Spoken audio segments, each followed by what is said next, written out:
No more bad government in Nigeria. Nigeria what? The only media that have been consistent speaking against the bad government and for the purpose for reformers. Nigeria what, yo?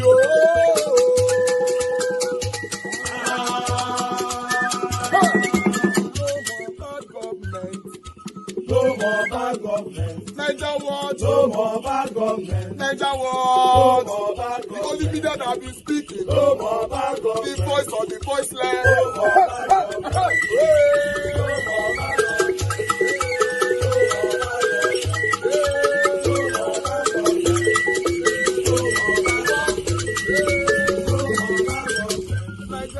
No more bad government. For the poor, no more bad government. Nigeria what? No more bad government. Nigeria what be here? No more bad government. No more bad government. No more bad government. In Nigeria, no more bad government. No more bad government. No more bad government. The only media, the number one media in Nigeria, no more bad government. That have been speaking against government. No more bad government. Nigeria what? No more bad government.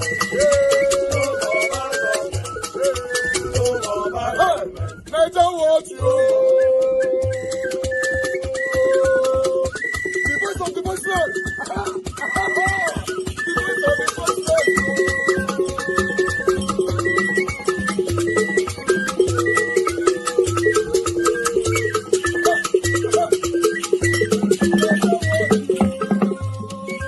Voice for the voiceless. Voice for the voiceless. Nigeria what? Voice for the voiceless. Nigeria watch media. The only media that have been speaking against bad government. Being consistency since 1944. Voice for the voiceless. Voice for the voiceless. Umuwame. Voice for the voiceless. Umuwame. Voice for the voiceless. Voice for the voiceless. Voice for the voiceless. Voice for the voiceless. Voice for the voiceless. Voice for the voiceless. Nigeria watch you. We have been seeing all you guys have been doing, and we recommending to everyone in Nigeria, saying that you guys are the number one. Nigeria watch you. We need to look at the message properly and see that yes, the hypocrisy amongst us is very high. Let's be honest with that, you know. But meanwhile, Very Dark Man came out with something today. I don't understand them. Maybe you will understand it. Let's watch this. From the 29th of November 2025, which will be on Saturday, we, the ratel movement, are taking over Nigeria. We are shutting down this country. That being said, we are not shutting it down in terms of violence. We are shutting it down in terms of impact. We are going to start what has never been seen before in Nigeria. We are going to be moving from just being on social media, claiming to be ratels, to presenting ourselves in real life and impacting, like direct impact in our society. Now, what are we going to be doing? Starting from the 29th, being the Saturday, last Saturday of November, moving on, every Saturday, every last Saturday of every month, we the ratels are going to come out to do community service. We'll be jumping into every gutters, clearing the, what did they call them again? Clearing the sewage. The drainage. We are going to be clearing the drainage. Not just that, we'll go into public schools. We'll clean the public schools, all these places where they are like dirty, where they don't heap dirty for roadside. We'll go there, we'll clear it. In all 36 states, in Abuja, we'll do it in Gwarimpa, we'll do it in Maraba, we'll do it in Nyanya, we'll do it in Kubwa, we'll do it in Lube. All these places that are dirty, we are going to go into them and we are going to clear it up. Now, why are we going to do this?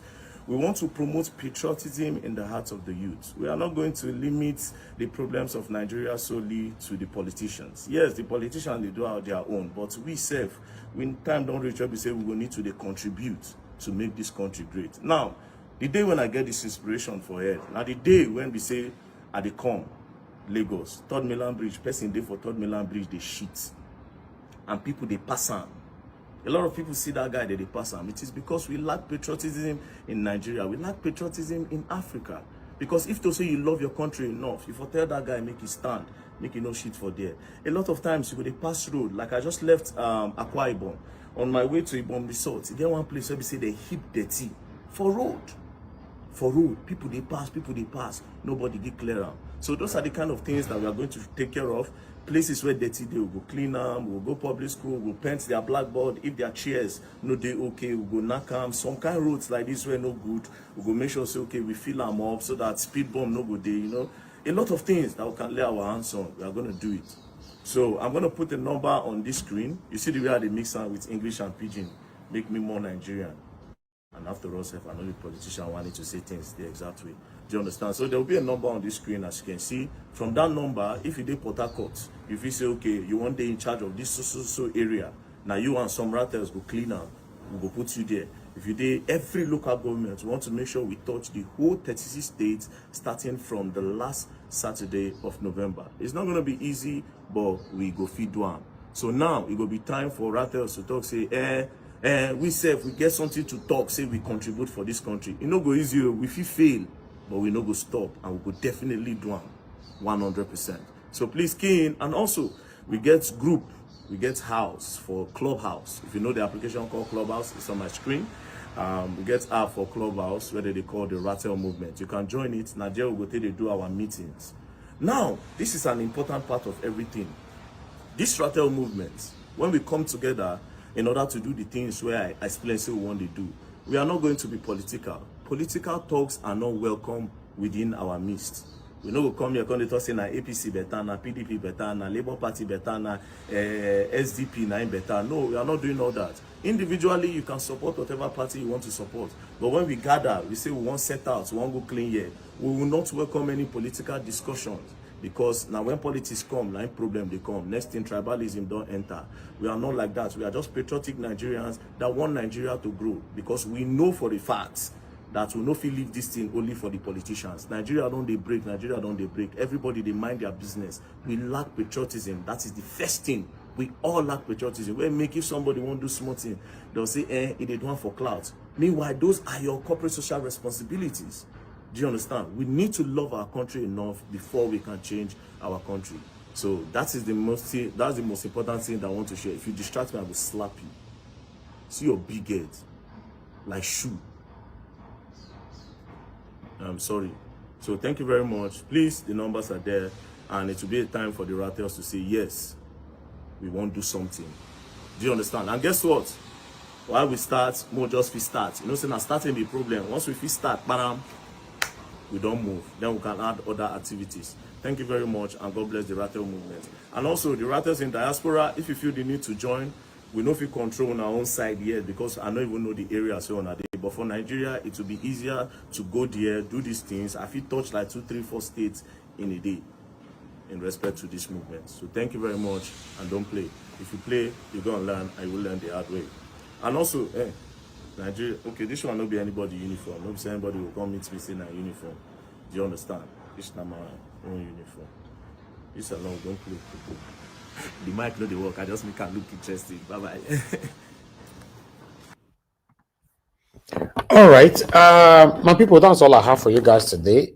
I would like to hear from you guys what you think about all that. Yes, sir. You see this last video where you just show now. I don't understand it all. If I say I do, I dey lie. Don't worry, you gonna understand that very soon. I think let me keep quiet on it for now, because let me just keep quiet on it for now. Okay, let's start talking. Very dark man will sell us. So you know, I don't understand. Not be my mouth. I go hear anything. How someone will come up with anything at all? Right now, you said don't they confused. I like BDM. In fact, I like the guy so much, and but you know, you cannot agree with people 100% of the time. This is the 1, 2, 3% that I let me keep my mouth shut on this one for now. Because, one thing, right. If I continue, I will say a lot, because one thing I want to leave on this one is there is no confusion in it. He said it. There is no confusion. Very easy to see. All of us are politicians in Nigeria. All of us, we are all politicians. Mr. Odua, stop reading encyclopedia. Read what he's saying. Read his lips.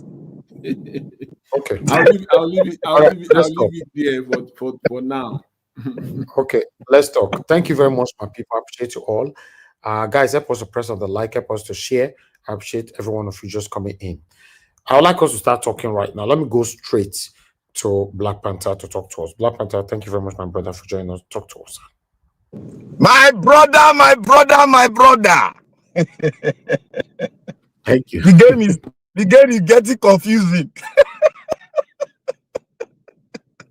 I want to thank everybody. Thank Mommy Diaspora. May God bless you, Mommy. You be strong. You continue to be strong for us and more grace. I want to thank the viewers, most especially. I adore my cap for you all.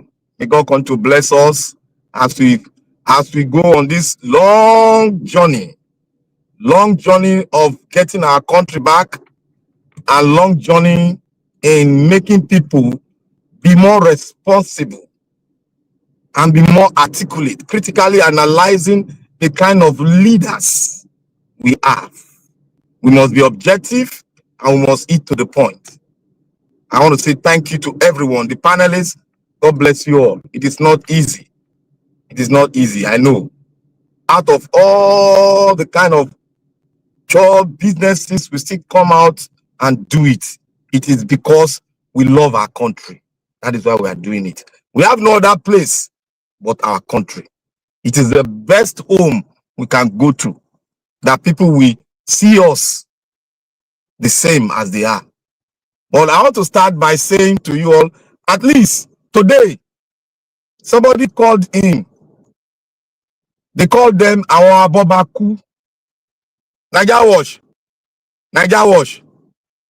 That guy that called you, What I do? their name is our Abobaku.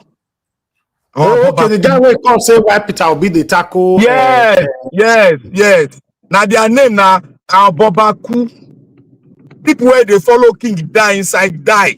Even when King they do wrong thing, they will follow and pie inside the grave. Now ain't be that person. They lost their brain. Their brain is remoted. So anything the king does, whether he takes somebody person, or he takes somebody woman, the king is right. That is the man that called. It's called àwọn tó ń bọ́bakú, abọ́bakú, àwọn eruku tó ọlọ́gbọ́n, àwọn tó máa ń tọ́lé, tó máa ń yàgbẹ́ sílé, na you dey see so. Tó lọ sí school. Àwọn tó máa ń jí àkàrà ní ọjà, na you dey see so. Now people no go, where no know anything the jack. These are the people. Imagine this person that called you. These are the type of people that are ruling Nigeria. This person that called you. I must tell you, to him, he's seen good. To us, we are seeing evil. You see, this kind of person that called you has never read he never opened one novel. Make he read and finish. If he get the boss, make he call back. Make he tell me say he don't read so book finish. That is why they said if you keep salt inside book, give unto black man. So I'm not making mockery, but it's a wisdom. Give unto black man. He will never read it, but the secret is inside the book. That is the person they are referring to in our eyes. They don't have sense of reasoning. How can you say, let me even start from the last statement he made. He was saying Obi lives in Lagos. Why don't he go to his village? Obi tell you saying they live for Lagos. Obi tell you saying they live for Lagos. Is Obi not a Nigerian? You say Obi is an internet president. Then who is your own president? The president of Nigeria. How did he get there? How did he get there? Did he win Lagos State? Did he win Port Harcourt? Did he win Northeast? Or did he rig? Oh, the way of your own politics is rigging. You can see how dumb you are and how useless your sense of reason is. And these are the kind of people that will raise a generation of tomorrow. He has already started raising generation of tomorrow. Just look at the product of of what this kind of a human being, our Babaku, is going to produce to Nigerians. Just look at it. Can you tell me if this kind of a person that called you can produce a good, obedient children? Can he? Is there a role model to his children? Can he? Is it that when we practice politics, we lose our brains? We throw away our humanity. Then we just talk, we just open our mouth and just talk rubbish. Obi is saying that, is it the responsibility of a wife of a president to go around looking for uncompleted projects? Is this responsibility? Money has been budgeted, like I told you people, even the press, they budgeted money for them. This administrator budgeted money for them, allegedly. I'll put that. But me, I know. That is why they cannot tell you. Like I said before, I said Nigeria has an uncompleted library. Uncompleted. Obasanjo came, they budgeted money. Go. Jonathan came, they budgeted money, they stop him. Who again? It is only Yaradua that came that didn't even look at that side.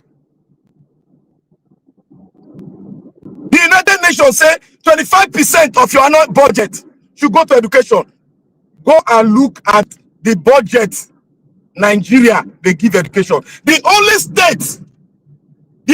state inside the federation that give it that 6% to education is Enugu State. Enugu State. If you want to build a country, you must build your generation. If you want to build a country, you must update your educational infrastructures. That is very important. Who do we want to hand over to? Is it that Ababaku that brought up people that we want to hand over to? That one that cannot even read the face of a novel. Neither for him to go inside and read it. That one that doesn't even know the definition of democracy is the one calling in. You can hear his accent. That's an stark illiterate man that just called in. I'm not offending anybody. I apologize for that. But that guy is an embodiment of stark illiteracy. The man that doesn't even know what is called democracy. He thinks democracy is going all about to rig election and put yourself, your brothers, you now tell us that it is your own turn. You can see how your turn has disgrungled your own people in your own land. Now, to Senator Natasha, may God bless that woman. I rose up from my bed one day and said, this lady, she's going to be a Senate president one day in our lifetime. She's going to sit in that hollow chamber and stand for the right of the people. All the senators that we have there, none of them from 1 to the 9th Senate, none of them has done 1/10 of what that woman has done. 1/10. I'm saying 1/10. That woman built a road linking Edo State. She saw that the road is bad. She spent her hard-earned money. Which of the senators? Which of them? Name them. Name them for me. That can have that human sympathy that people are going to buy on this road. She brought her money and did it. They even resisted her, but she went further to say she must accomplish this goal. It is not political. It is my country. If I spend money on my country, it is me, because that shows my love for my people. And that is called patriotism. She did not take money from anybody. She did it herself. And come to think about it. The laws of Nigeria, like I said, that constitution is Abdul Salami constitution. It is not Nigeria constitution. But in as much as we have that now with us, and we think that we are going to have a country that works, you people are joking. That's why I said Nigeria is not a country. You people are joking. Awolowo was said it's a geopolitical location. Awolowo said it. Zig said it. That if Nigeria is not very careful, the Republic of Congo will be a child's play. You people are sitting down. We are not really reasoning and hold the gigolo of this country that we want to form. We should hold the gigolo and hold it tight, so that this position will be choked. They have no life anymore.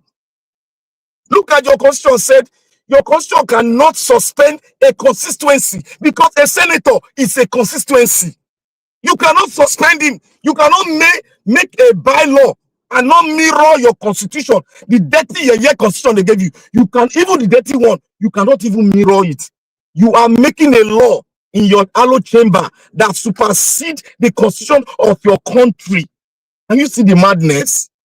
Like I told you all, the senators, the politicians, they know that Nigeria don't have a constitution. It is with the Aboba, some of the Aboba coups that are jumping around. Oh, Nigeria have a constitution. You don't have. Neither do you have a country. Why are they sucking your minerals? You people were Galibanti here. If I said my discovery what I've discovered that Agbado is doing, you people might say allegedly. Until one thing goes soon boss out, they will still take a loan that will shock everybody. They will still take a loan. They are looking at the loan now. They will still take it from China. It will blow everybody's head to pieces. You know the speaker just warned the president to stop this loan. Like I told you people, there's a loan coming forth that it's about to take. Then Lagos water all rise where rainfall. The whole place go jump. We were here when that rain fell. I want to remind you all back where the commissioner of works, been at drainage, came out and started demolishing houses in Lekki and start putting red mark. He went out and he now told us that he now showed us a drainage where there is a pump. They will pump all the water within seconds. You not telling that. You see, these people, they are all fake. Yes, they are all you are right. I can testify they are all to that. Fake. See, look, if you want to draw a plan for the state, you have to make it visible for everyone. You have to draw out the plan, the master plan of the drainage system alongside with the water system of a state. Let them bring the map. Why that drainage is there? It is not the building. We don't have drainage. The drainage that we have is not well channeled to the Atlantic Ocean. It's not well channeled. We have water, but we don't have water to drink. We have energy, we don't have light to see what to live in our home. What kind of a country is this? Does this tell you that we have a country? It appears we don't know. Lagos State is if the budget of Lagos State supersedes 5 states, 5 countries in Africa. The budget of Lagos State supersedes 5 countries in Africa. And look at what we are having. No environmental issues, no environmental cleaning, no drainage, no good pipe water, no electricity. Tell me, the president and the Yaya president we had before, who said, I have removed power sector from the presidency. Now the state should take over. Tell me how many states has even come up to say they want to start to generate power for their people. It's only Abia that have accomplished it. They all started about 10 years ago, and now they accomplished it. 2, I said it here to Okpebelo, that one where he got governor of Edo State. I said, I brought out things that where you can go to get it done. Go to India. India is raising the largest renewable energy plant that will power India. In the year 2030, India won't use gas, neither will it use fossil fuel again. I told him, yeah, in Nigeria Watch, go there. You can power Edo State within 1 year. It will be done. Within 1 year. In Texas here, we have a solar energy plant here in Texas. Almost bigger than a local government. The main local government in Edo State. Bigger than it. It big person. They put them everywhere. And this thing is powering some part of Texas. Texas is bigger than Nigeria.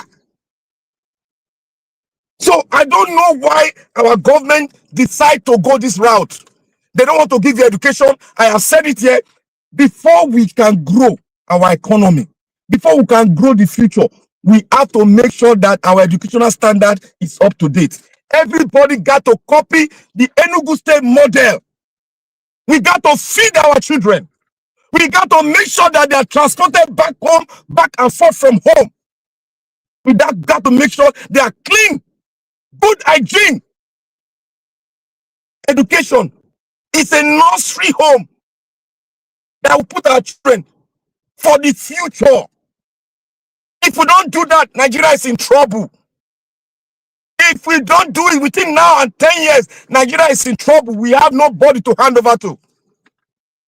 We are going to experience this dirty politics because the people in politics now, they don't want to accept technology for election. Why? Because they don't know any jack about it.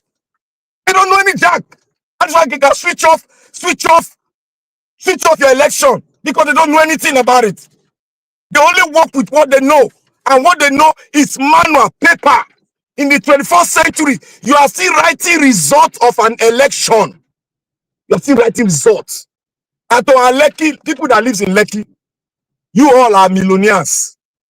You all self can carry placard and walk to the state house and tell the state government what to do. You have engineers. You have mansions. What about 200 million, some in billions? You have no pipe-borne good water. You have to make your own water plant. You have to generate your own electricity. You have to pay land tax every year, worth millions, and yet you don't have infrastructures in your house. What an irony, and what a people. Because you have money, your money cannot buy life. Your own money can only buy what you need, and your money will be on earth while you will go. So what are you doing? You think the problem of Nigeria is only the problem of the poor? It is going to bite you like hell. Since it's only the poor that want to carry placard, it is only the poor that we all are seeing that are committing crime. But the bigger crime is committed by these people. In Lekki, not all of them, but 75% of them, they are causing the major problem in Nigeria because they are not talking. All of them are into illegality in one way or the other.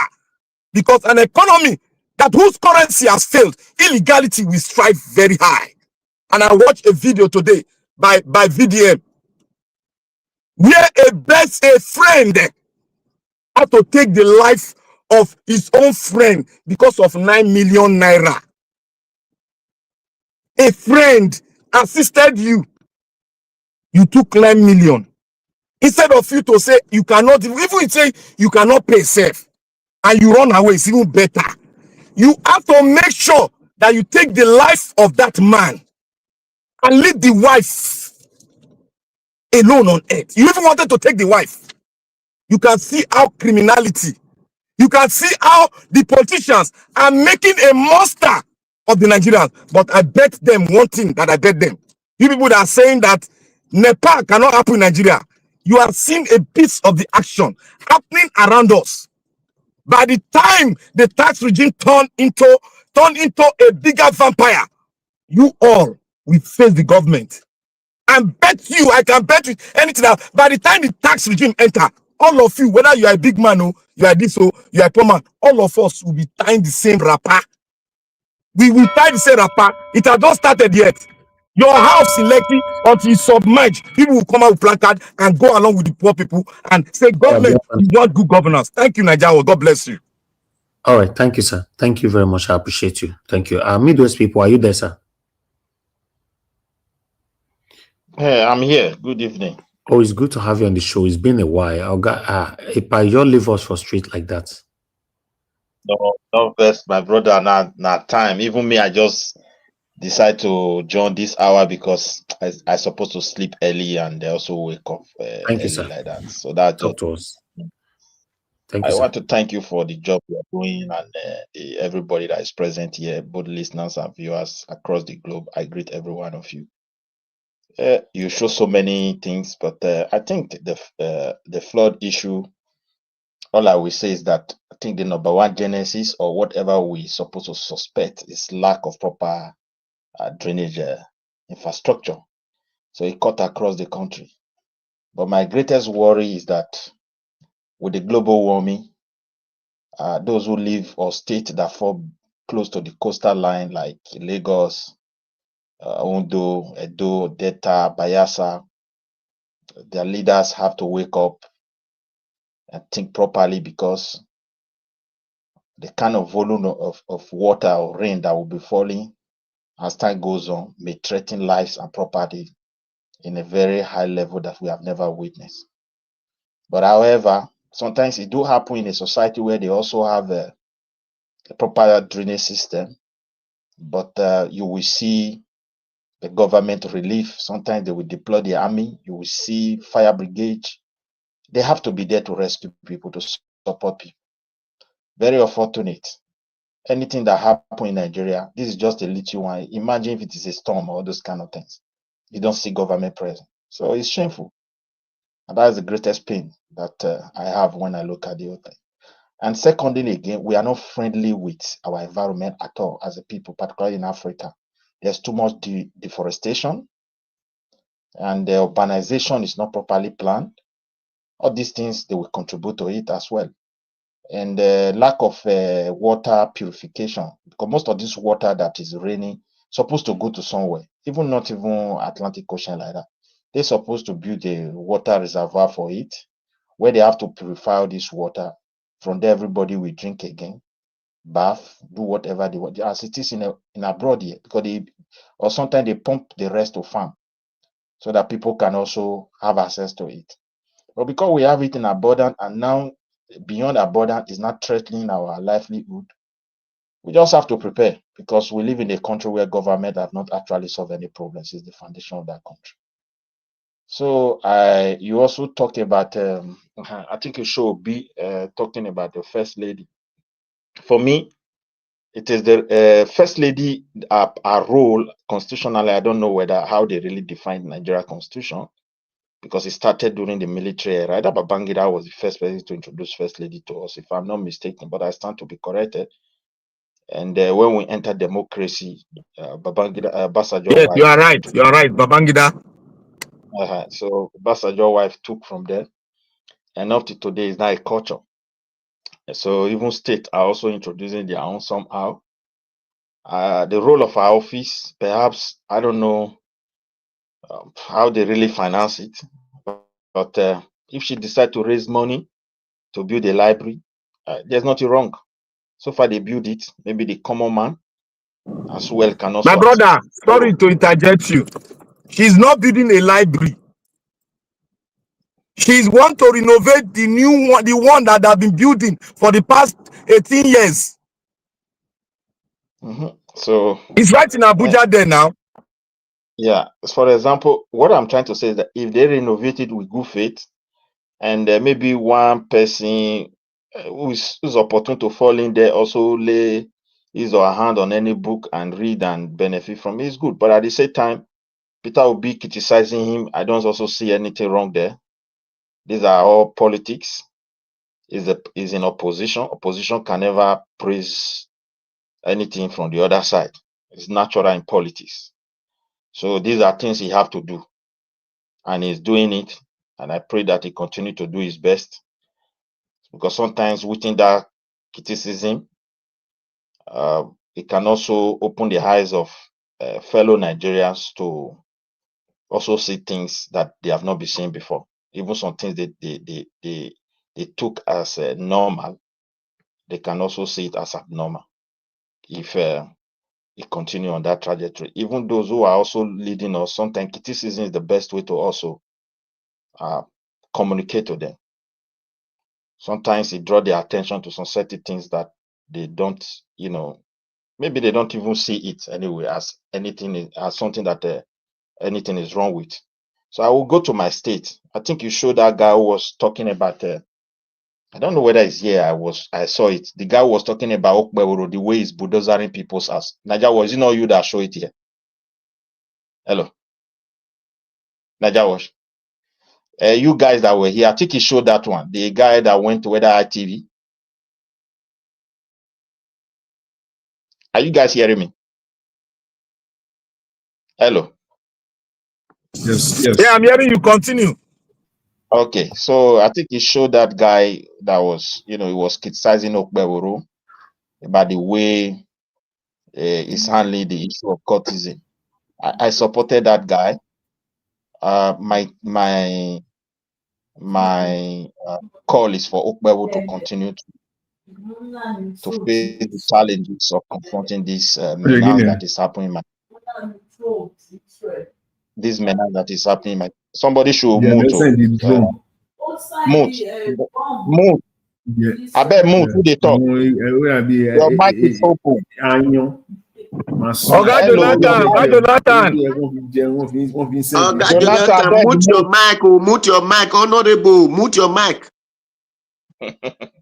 So sorry, I did watch. Sorry, no, I did watch. I did watch what news. Sorry. My contribution to that is that I think it should really try to set up. I can solely more boycott anyway, because that is the fastest one. Instead of taking people to judiciary, even there are government cases that are there, they don't even open file safe. So it doesn't mean because the governor is in action, you take people to court, they will just jump into this government. It's not all cases. So, but if you set up a mobile court, I think that this will go a long way to make things to fast. If it is possible, I'm not a lawyer, but I think they have to really be taking people to a place where they really need to look into the matter, whether those houses deserve to be destroyed. Because if innocent people fall victim the way they are doing it, they don't even have space to explain themselves. So I think that aspect is not good at all. So they should try their best as much as possible to look at it critically, because it's a fight that they are going to fight for a very long time. I don't think it will be easy to root it from our society. It's already part of it. It is politicians who brought it to us. And as far as they still create this kind of politics that are not transparent, one way or the other, they will still need these guys tomorrow. So they can't take that fact away. But if you want to really stop it, you want to do it, please make sure you avoid a situation whereby innocent person not becoming a victim of that action, which I supported that guy for as well. And again, really, I go back to my state, a lot is going on. It's very unfortunate that is the situation we find ourselves. The entire country as a whole is in a very, very bad trajectory when it comes to insecurity. Not only my state. It is the federal making, the government making. They are not serious and they don't care. Whatever that goes wrong, nobody wants to take responsibility. The only thing you will see people is an appointment based on tribal line, ethnicity, from federal level to every level. So as a result of that, you don't have anybody to ask who is responsible. But when you want to advertise them as people of power, yes, they will present themselves. Very unfortunate.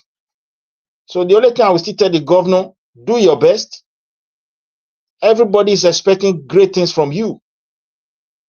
Do critical thinking. I know the job is not easy. Nobody have a fixed, what I call fixed solution to the problem at all. Because for years, they have allowed things to go wrong.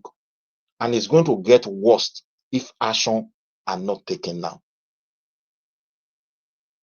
So that is what I want to say. It's very unfortunate. Really, people are bleeding. It's a serious issue. We can't continue like that. People have endured enough. Using Nigeria government, police, army, everything to be sure of security is becoming a very big concern for me sometimes. Is it not a police officer that was sitting there, someone was drinking alcohol? He can't do anything. It's just the normal culture. They see it as normal these days. Nobody, as far as you have money, you bribe your way, you go your way. You do whatever you like. Even the law enforcement agents, they have a lot of things to complain about. They don't even know who to complain to. Is it not someone who stopped Oshowore? He started explaining his retirement. He doesn't even know who to talk to. Nobody to protect them as well. And be telling him, look my retirement. I haven't served this country for 30 years. It's heartbroken. So this is my contribution about what is going on there in my own state about insecurity. Governor, please be serious. In the name of only Nigeria, they cannot be intimidating our people. Police stopping on the way, robbing people, crow day, and stealing from them. The place is not like a dumping ground. Everybody just packing into a door for many years because there is peace there, and now they are constituting nuisance in all levels. There should be a way to check on people. The law did not say when people come, you should not even care where are they coming from. It's only that the state don't want to exercise it. That's just the truth. So it's a little bit worrisome and becoming concerning, looking at the way they design Nigeria, where only power and tribe and influence speak. We who believe that when we put our strength together, that when we build a very fantastic country will be good for us, it looks to me that we are not the victim. Those who believe in expansionist and dominance always believe they must have it. Power is in the South today, and they are talking about constitutional review. Go and analyze what they are pushing there. Whether that is what they're supposed to be discussing now. Talking about state creation, I don't see state is not bad, but is it really contributing to the development of people? The answer is no. Talking about how you can cut other people's state and add to your own. Talking about how you can make people indigenous. How do you now protect the indigenous people that own their land? So all these are from mindset of dominance and expansionist.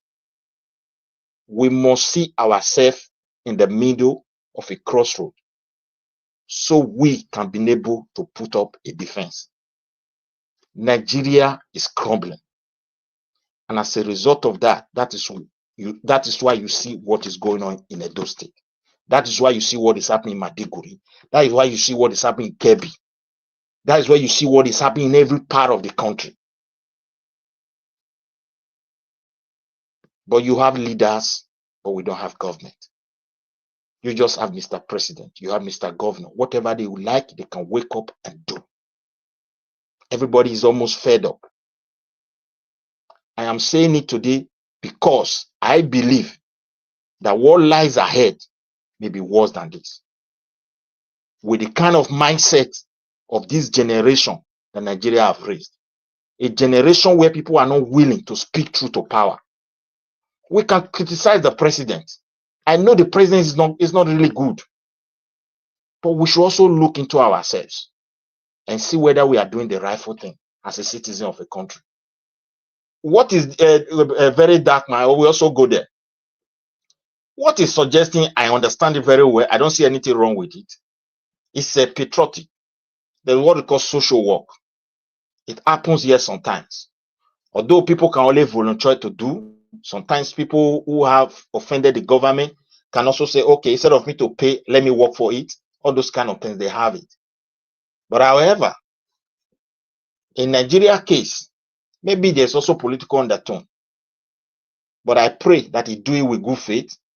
If the youth can really be coming out to do those jobs, I think that will also give them a leverage to also speak to these so-called leaders who cannot even clean the front of a court. Now, that was just stop that video just now. That was the front of a old judiciary court premises. You can see the kind of dirty they pack in the front of that place alone. And they will tell they spend millions to renovate that place. So how can those people be fast in handling files if the entrance is like that? You don't even know the number of people working there. Maybe a place where they're supposed to have 15 people, they only employ 2, and they will tell you they employ 100. And actually, money will be moving. Ghost workers. They know who's going to do the job. That is the rottenness of our country. So for me, I strongly believe, as an Edo person, I will continue to advocate for my Edo interest. Tinubu is ruling, all the appointees Yoruba. If the Northerners are there, they will do it. If the Southeasterners are there, that's what they will do. It is something that we must speak truth to. That the foundation of Wazobia have ruined the progress of Nigeria. Everybody matters in every country. There is no country where you select yourself that we are the one that we rule. that country can never progress. Now it is now resounding in the mind of the people that look, all you need to do is to drag for the power. When you have it, it's for your people, not for the nation. It's building his people, enriching them. Buhari did his own. All those loans. Even a week before Buhari left office, they open airline. Where is the airline today? For the billions is gone. Nobody to ask. Tinubu is lying. What is he using it for? To share it among his people. So fortunately, this is where we find ourselves.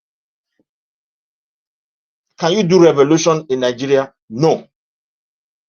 If you rise up a revolution in the name of Nigeria, it will not work. The Yoruba is not going to allow people to disgrace their brother. The Northerners will not agree. The Easterners will not agree. Except we have to agree that there is a foundational problem. Let's go there and fix it. They are not willing. And now the Southern people who claim to be good people, intelligent, go and look at the constitutional review. The campaign for restructuring is not there. When the Northerners were up, they were shouting. Today they are all messing up with laws that doesn't make sense. They want to unite us with indigenous law. Thank you, my brother. Thank you. I love what your words. Thank you very much. It reflects the intention of people who claim to be good. Whereas in their own intention, there is nothing more than evil of the highest level. Such law is not in existence in the world. Countries that have indigenous law, I think America is one of them, is to protect the people their forefathers met in that land. Australia is struggling with their own to protect aboriginals. New Zealand is strongly, Canada and all these people that have these things. Even Sweden, where I live, the Sami people, they also have these kind of things. Only in Nigeria, you will not say somebody live is not in it. What kind of culture is bringing? How do you protect the culture of the people that owns the place? So you can see the mindset of people. Let everybody start negotiating for their interest. Although we believe Nigeria will work for us and we lose guard. People took advantage. It is our time we wake up from our sleep and see Nigeria the way it is and know how to also play our own game. And I round up with that and I give space to another people because if we have been saying a lot about our country, but I think the consciousness of our own people matters a lot on how to negotiate for the country. Thank you, Najawa. Thank you, Midwest people. God bless you, sir. Thank you very much for coming in today. Mr. Jonathan, please talk to us, sir. Good evening to you, sir. Hello, Mr. Iris. Good evening. I greet you. Yes, sir. I hope everybody's hearing me. I have some noise on my background. So very clear, very clear. Very clear. Okay, it's my landscaping guy, so it's making a lot of noise. Sorry.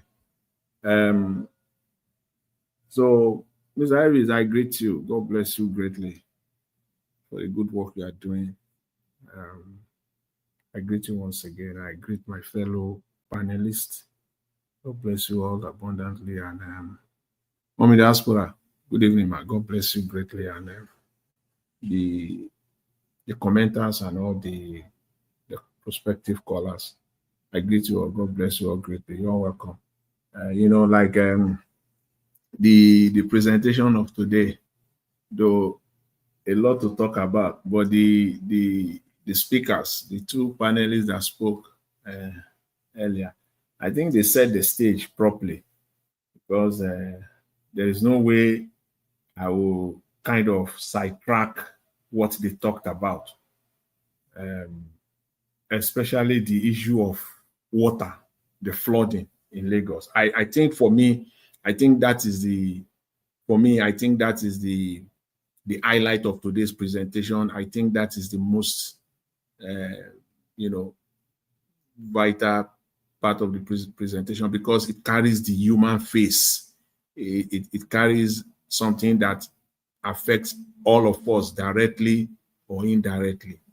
So I think is if not, I think is the most important, highlight of today's presentation. So I will recall the late Abiola, the late Moshood Abiola, as at that time, when they used to call him the richest man in Nigeria, the richest man in Africa, all those things, blah, blah, blah. And they will always ask him, why in Nigeria? You're supposed to be living in Nigeria as at that time. Ikoyi and Victoria Island is especially Ikoyi. Ikoyi is the eyebrow of Lagos. We are talking of Ikoyi, we are talking of where the 1% of the 1% are living, in Nigeria. They will always ask him. And he never missed, his response was as consistent as anything good. He will always say that sometimes he will respond in English, sometimes he will respond in his local dialect, Yoruba language. He will say, me, I'm not coming with you to come and live there. He will say, one day, he said it is going to be water that will submerge. That is his word. It will submerge all of you there. You can stay there. Me, I'm not living there. I'm not coming to you. Sometimes he will say jokingly, sometimes he will be very frank. On several occasions, said, I'm not coming to live there. That's why he settled down in Ikeja there, in his Allen Towing Street there, his mansion. He acquired deep, land there. That's why he built everything. That's where he lived all his life. And that statement, he will also say, at that time, he will also say that it will happen in our lifetime or not, maybe our children's time. But in fact, he will say that, and in another occasion, he will say that he was emphatic. He said it's going to happen. And when you looked at the last commissioner in Lagos State, I think in 2022, 2021 or 2022, he said that residents should vacate that area. That was the Oga Bello. They used to call him Oga Bello. He's a commissioner for environment in Lagos State. He was the one before this new one. That was Sanwo-Olu's first term. He used to tell them that they should be,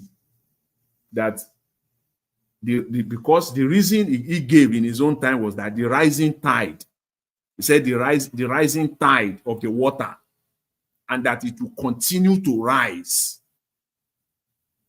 And that government can only advise people to move away from that area. The current commissioner for environment, Lagos State, Wahab Dosumu, this one who is demolishing properties everywhere. He said this year, 2025, when people are coming after him so much about this demolition and all the rest of it,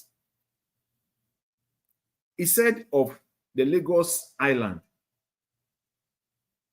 he said the best place there, he said because there are two places, the Lagos Island divided into two.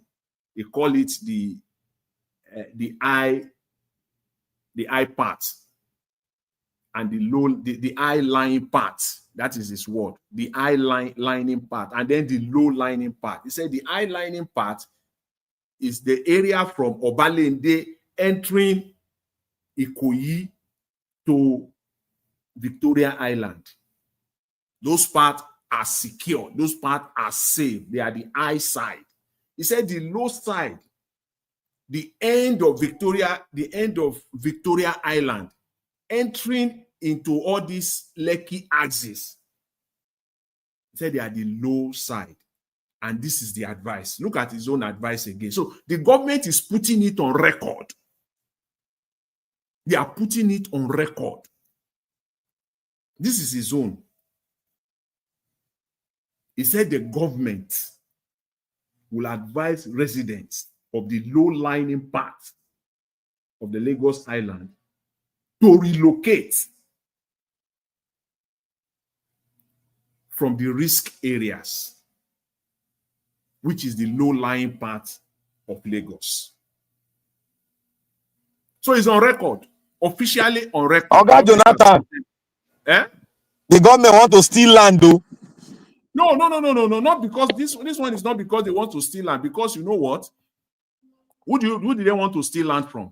Is it not going to be fight to finish? The thing will finish in court now. Which land they want to steal? The people who are living there, people who bought their houses for hundreds of millions, who build their houses even for billions, want to steal land.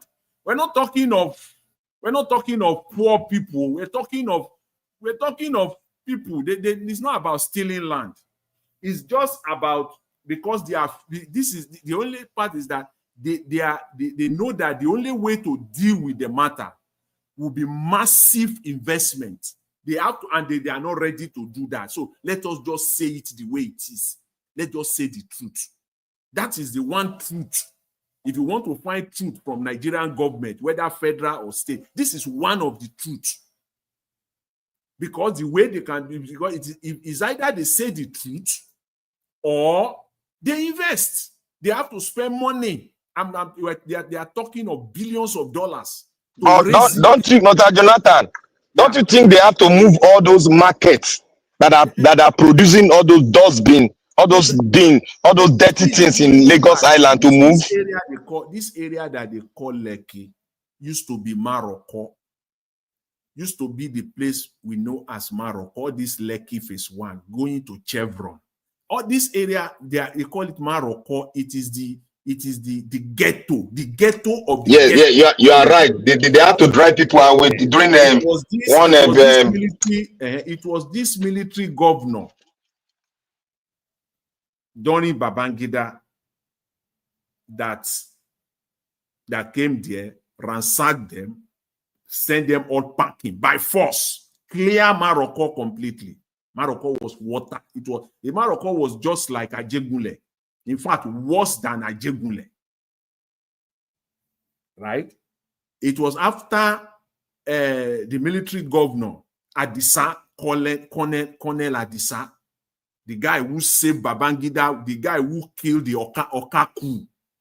Yes, the no-nonsense general from Ilorin.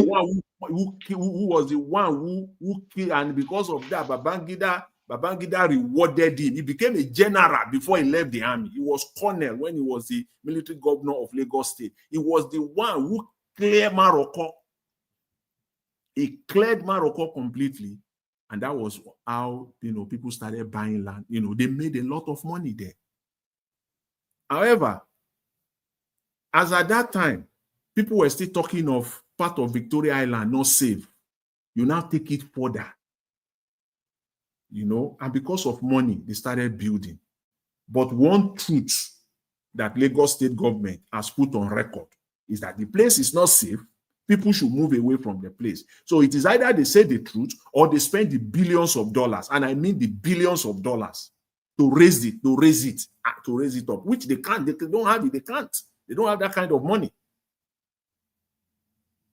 So that which area do you want them to raise up? The area from, you see, when like from Victoria Island, you use Victoria Island, you enter from this street they call Adeshola Adeogun. You from that place. Yes. You use that part to enter Lekki. You see, from that side, from where you see where we have a hotel. From a hotel down, you take a hotel to enter Lekki. You see, from that side, enter Lekki phase 1. Going to Lekki, all those sides, those sides are not safe. Entering those sides are not really safe. Well, now people they live there, Shana, that is why you see the flooding, and then the flooding kept, and Lagos State government can say all they want. They will say at some point, they will say it is the drainage. The drainage is blocked. They can clear all the drainage they want to clear there in that place. Before those drainages, get to this point where they are blocked, they've been having flood in that area. And it's only getting, it's only increasing and increasing. So the only thing... Oga Jonathan, sorry to cut you short again. Why can't they do that dredging that they want to do to expand the Enugu River, that area that they want to build a port? They should dredge that place so that the water from the Atlantic Ocean to find a path. You see the distance, when it comes to water, the distance between the Atlantic Ocean there, when you go deep down, you go to this Dangote refinery site, going to Eleko, when you go to that zone, those free trade zone in Lagos, you, in fact, drive there now. People, you those of you that are in Lagos, you just drive there. You will see, you will park your car, and you will see you are right in front of the Atlantic Ocean for life, for real. You will see water. You will be scared. right inside the Atlantic Ocean. So the distance, that area is prone. Well, it may happen, it may not happen. But the thing is, and they have a lot of big billion building there. Yeah. So it is not much about land grabbing because they can't fight the people there. How many people they want to fight? The Nigerian Supreme Court they will crash. You know, it's like visiting a website. When people when people visit a website, sometimes the website will crash. The Supreme Court will crash if they try to grab land in Lekki Phase 1. I can say it for free. Supreme Court of Nigeria will crash with cases. They will have no time again because they will bombard them with cases. So that is they're not ready for that fight. It is just to put it on record and for people to just do the needful. But that brings me to the second part of it, which is the area you talked about. Nigeria, we have a very wicked mindset.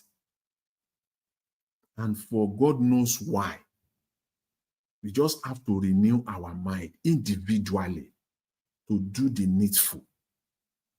When you look at it, people with that kind of wealth in Nigeria, yet still, they don't have pipe-borne water. And thank you, my brother. Thank you. It is outright wickedness from the depth of human heart. You can't connect it at all. There's no correlation. That kind of massive wealth. You're talking of the people, the likes of Tony Elumelu, the likes of Jim Ovia. They are living in this part. Maybe they still have water, but I doubt it. They are still living in this part of Ikoyi. Right there, this part on the other side of... And they call it eyebrow area. Real eyebrow at the back of their houses. These people at the back, the civic center, at the back of their houses, they get into their boat there. Right there where they are living. That is the most expensive area there in the Ikoyi. That is where they live. And I can't put it together. How do you go to Lekki Phase 1? The people, and some of us are coming to join them. We're coming. That is what I said, that I see it as a wicked. How people will have that kind of massive wealth, and yet still, they have to dig borehole. For me, it is wickedness. It is pure wickedness. How we cannot resuscitate public water system.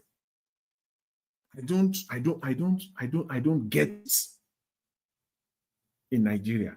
I just don't understand. And that one is another mineral resources for Nigeria government. I don't understand it. If not for wickedness, Mr. Peter Obi said today is in that statement responding to Remi Tinubu's call for donation for our birthday. At the end of his statement, Mr. Peter Obi said, "We are finished." How true could that be? How true could that be? Nigeria is finished. Honestly, we can spin it whichever way we want to spin Oga it. Jonathan, yes. Sorry again. What Peter Obi is trying to tell you is my phrase that Nigeria is not a country. That's what he's trying to say. But he cannot say it because of his position. Oh, of course, that's Nigeria is not a country. I've been saying it for a lot. People they curse me. They go see more. They never see anything.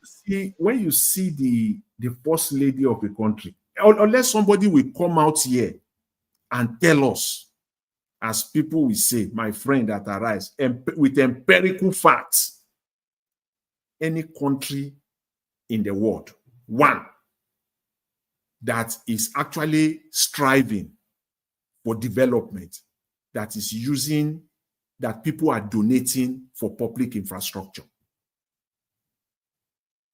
One country where it is people that are donating through the back door, one way or the other, because I see this through the back door channel. Whether she now use the money for that purpose or not is a different thing. But let's assume that she will even use it correctly. The money will be utilized for that purpose. Let's just assume that They will not steal the money. They will not siphon the money. The money will be used. Yet it's still not proper. Oga Jonathan, let her bring the names of people that donated first. Nice. You know the day she said it. The day she said it, you go back to Niger Watch broadcast. On that day, I said it. I said the massive amount. In fact, my own was even so to the extreme. I said you will see hundreds of billions of naira will be donated.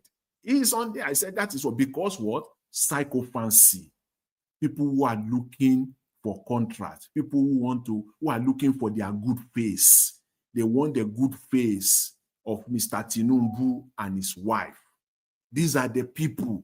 They will donate the money. People who cannot come out to use that money, set up an enterprise for public water, invest into public water. They cannot do that too.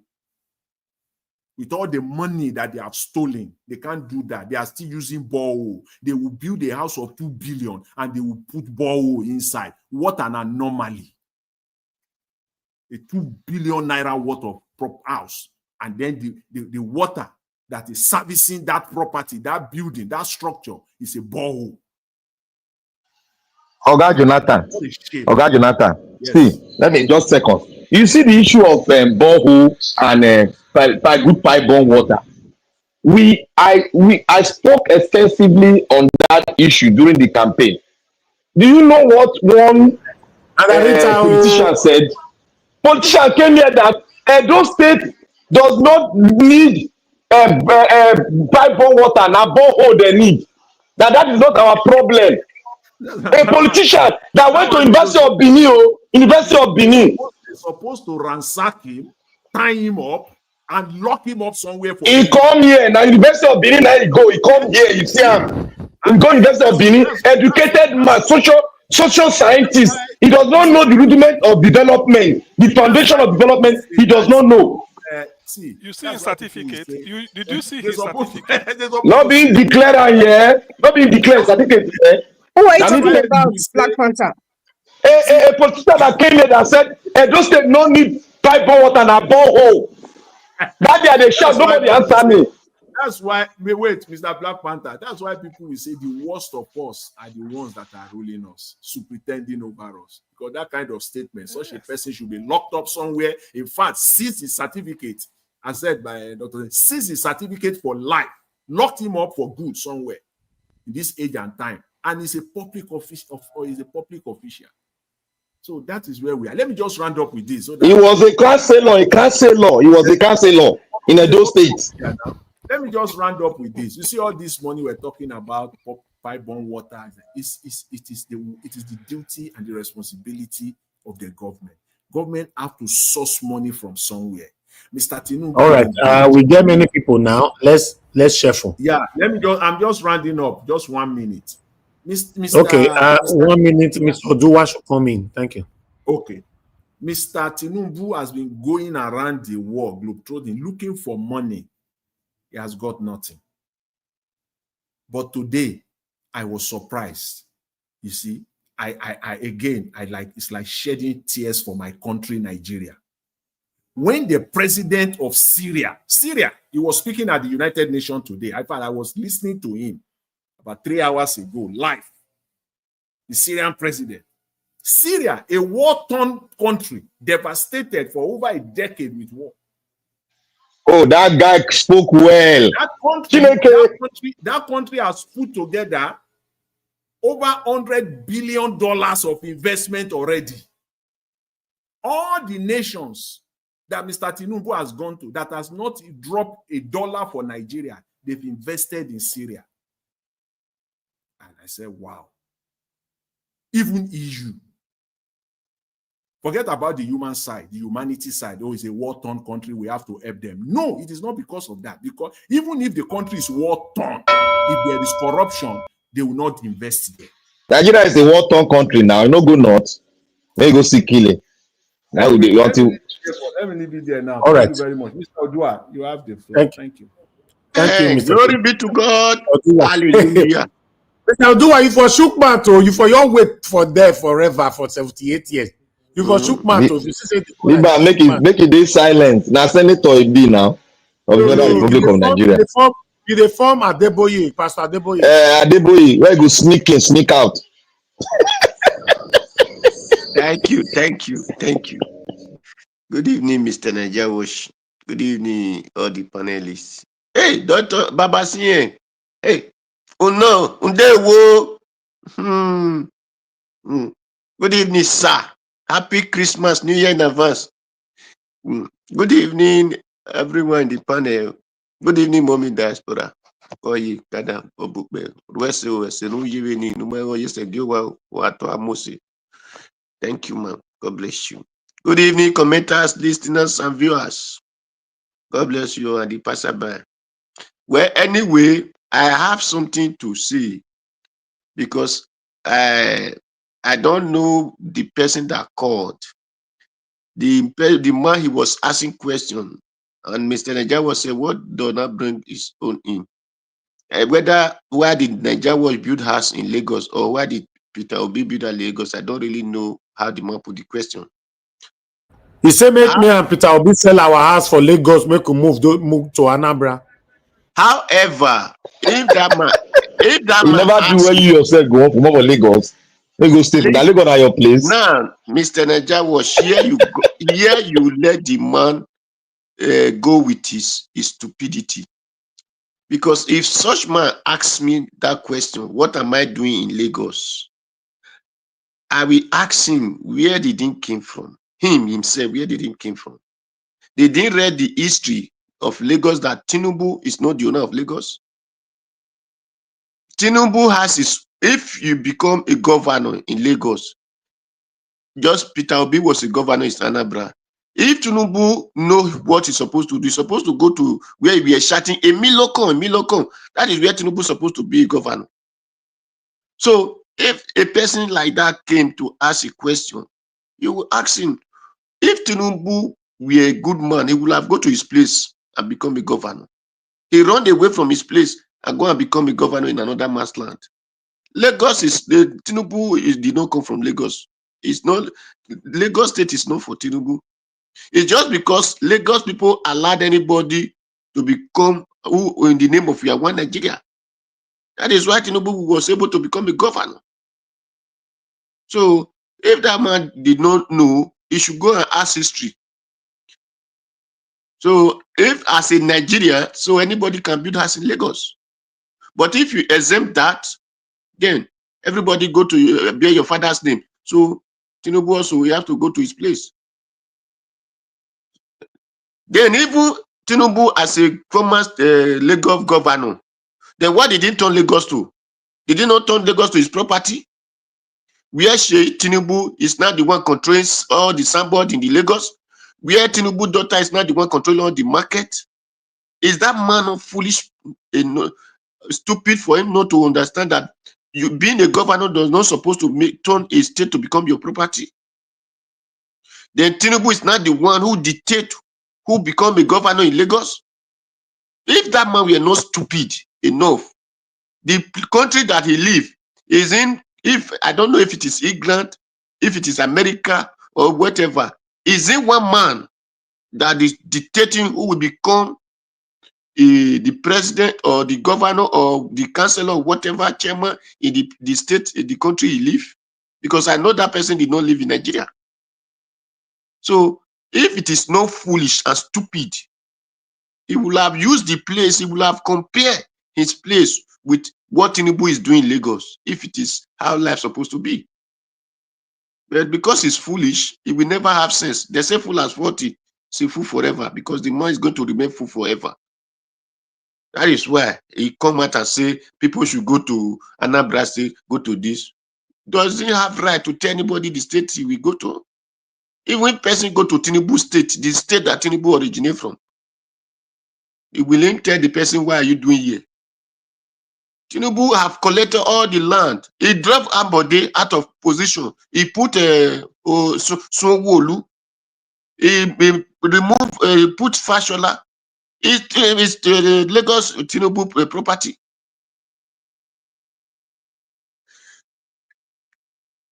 Well, let me let me leave that.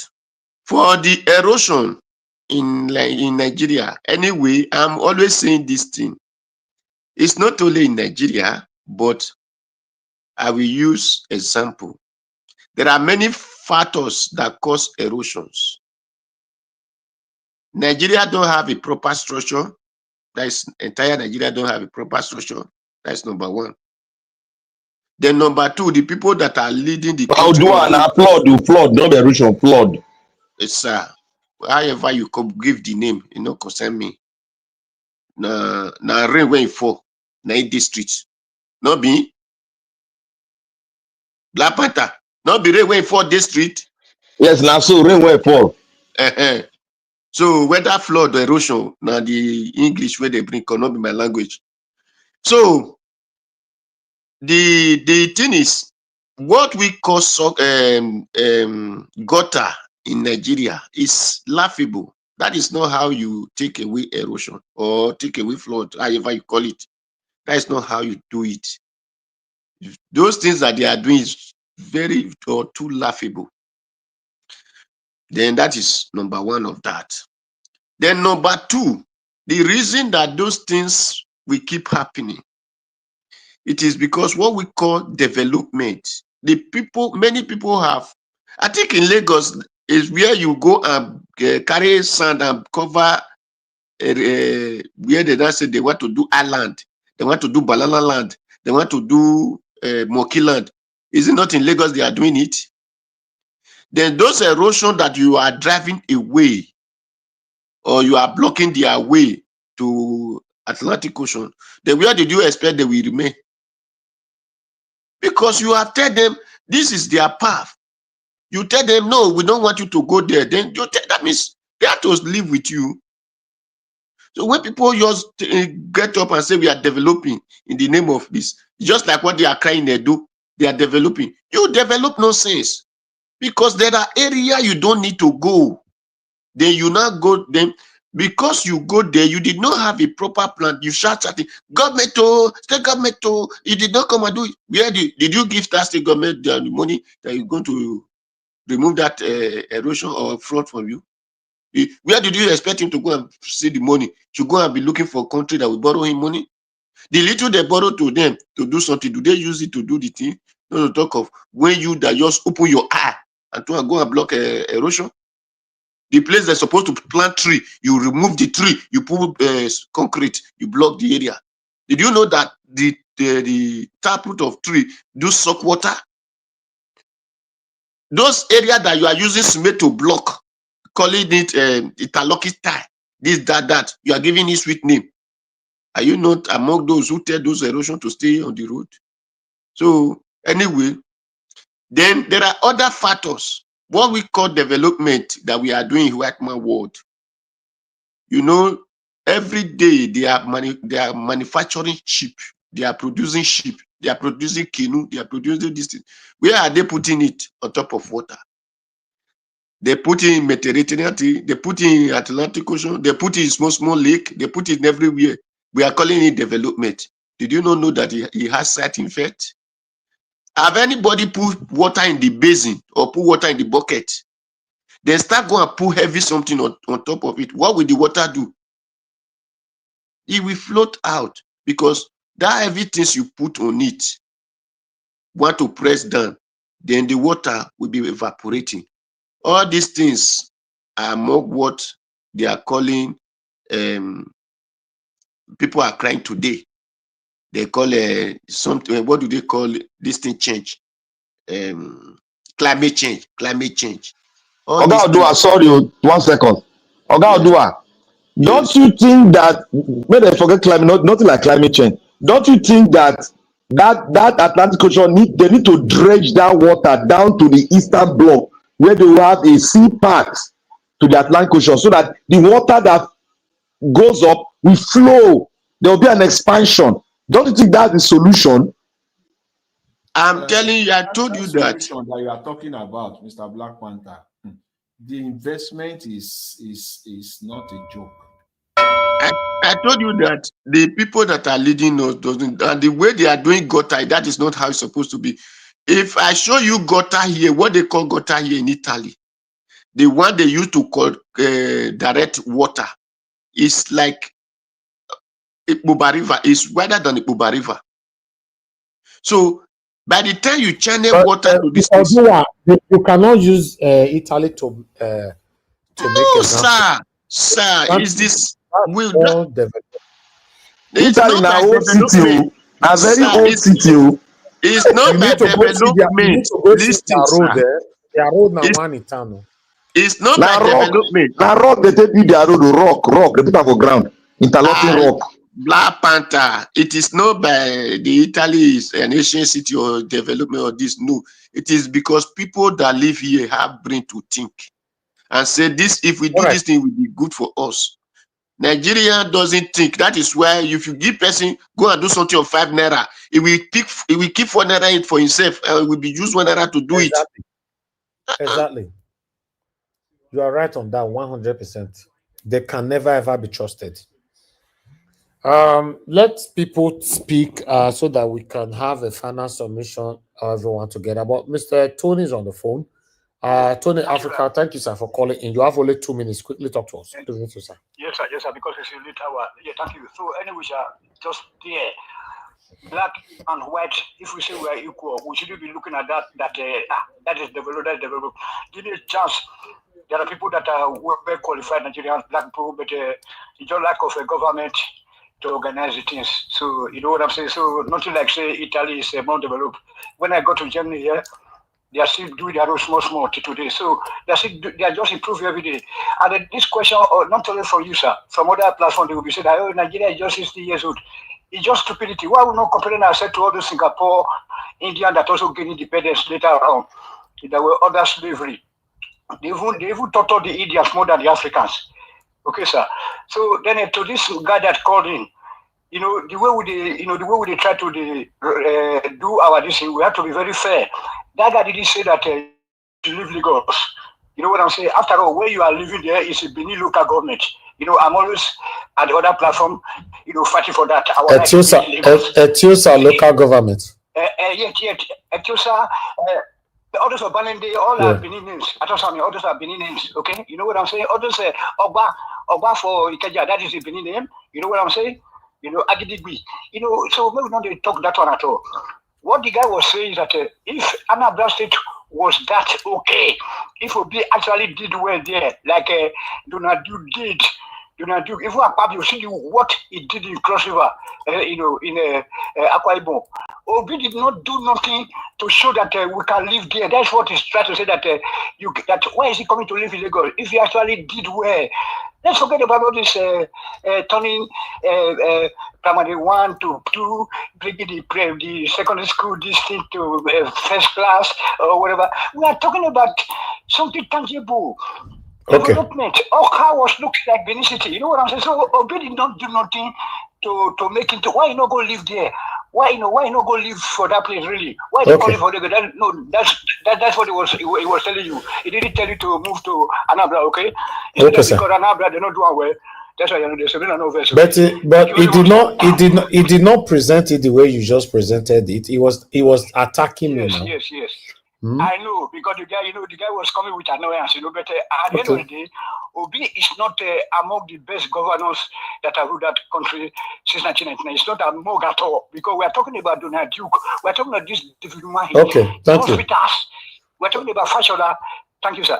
Thank you. I bet I tell David Umahi may come open Costa Road, because there the pass go work. I can't. The suffering is too much. That Ghana useless Ghana. So as you know, this government, there's no government to play. That's why it's not performing. We cannot perform at all. That's what I will tell my brother Black Father to help me. Look, we divide the country so that Mr. Elvis, please before this go. Okay, hold on. They want to ask you a question. Please, I have a question. Oh yeah, ask him now quickly. Please, can you tell us the 3 best governors in Nigeria since 1999? The 3 best governors. Yes, sir. Yes, sir. Donald Duke, Donald Duke and Akpabio is very good. I love Akpabio too much. Although he's a wicked guy today, he's a bad guy, he's a dictator. But at the end of the day, my God, you cannot play with that guy. Then Fashola built a lot of hospitals. You know, Fashola also challenged Oshomole back then that Adamu Ali, this Malam, this Awesaba when he called play one of So the all the number three, Peter Obi no they say anyone. You know, Peter Obi, look, my brother, Anambra State, you know that it's not like Anambra can be compared to the Yoruba people or to the some people who only do their things, self-help. Anambra is developed by individuals. Anambra State is a very, very industrialized state, but it's just private effort. You know what I'm saying? But when we're talking about Fashola, Nanaja, can I ask you a question? Lagos. Okay, ask him. Come on. Oga Tony Africa, have you been to Anambra State before? Yes, I've been to Anambra State. My daddy also did business in Anambra State. So as a kid, I used to When? But una talk say they not let una do business, do anything then. How your papa? No,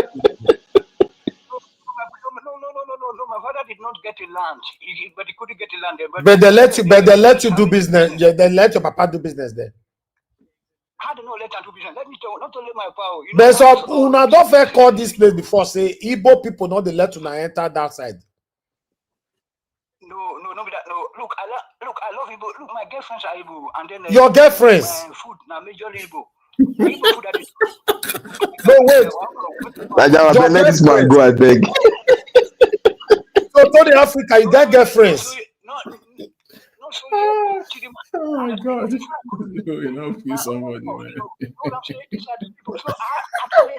Okay, Tony Africa, you don't contaminate everywhere. You get girlfriends. Hey, okay. Mr. Elvis, I have another question for him. This last one. He talked about Lagos State. He said Fashola built good hospital. Which of the hospital in Lagos State do you want to mention now? That I don't know the hospital where now there where I stay. What Fashola do for office? Now there I stay. Which of the hospitals? Which of the public hospitals? May answer this one, Jenna. Except Fashola and this person.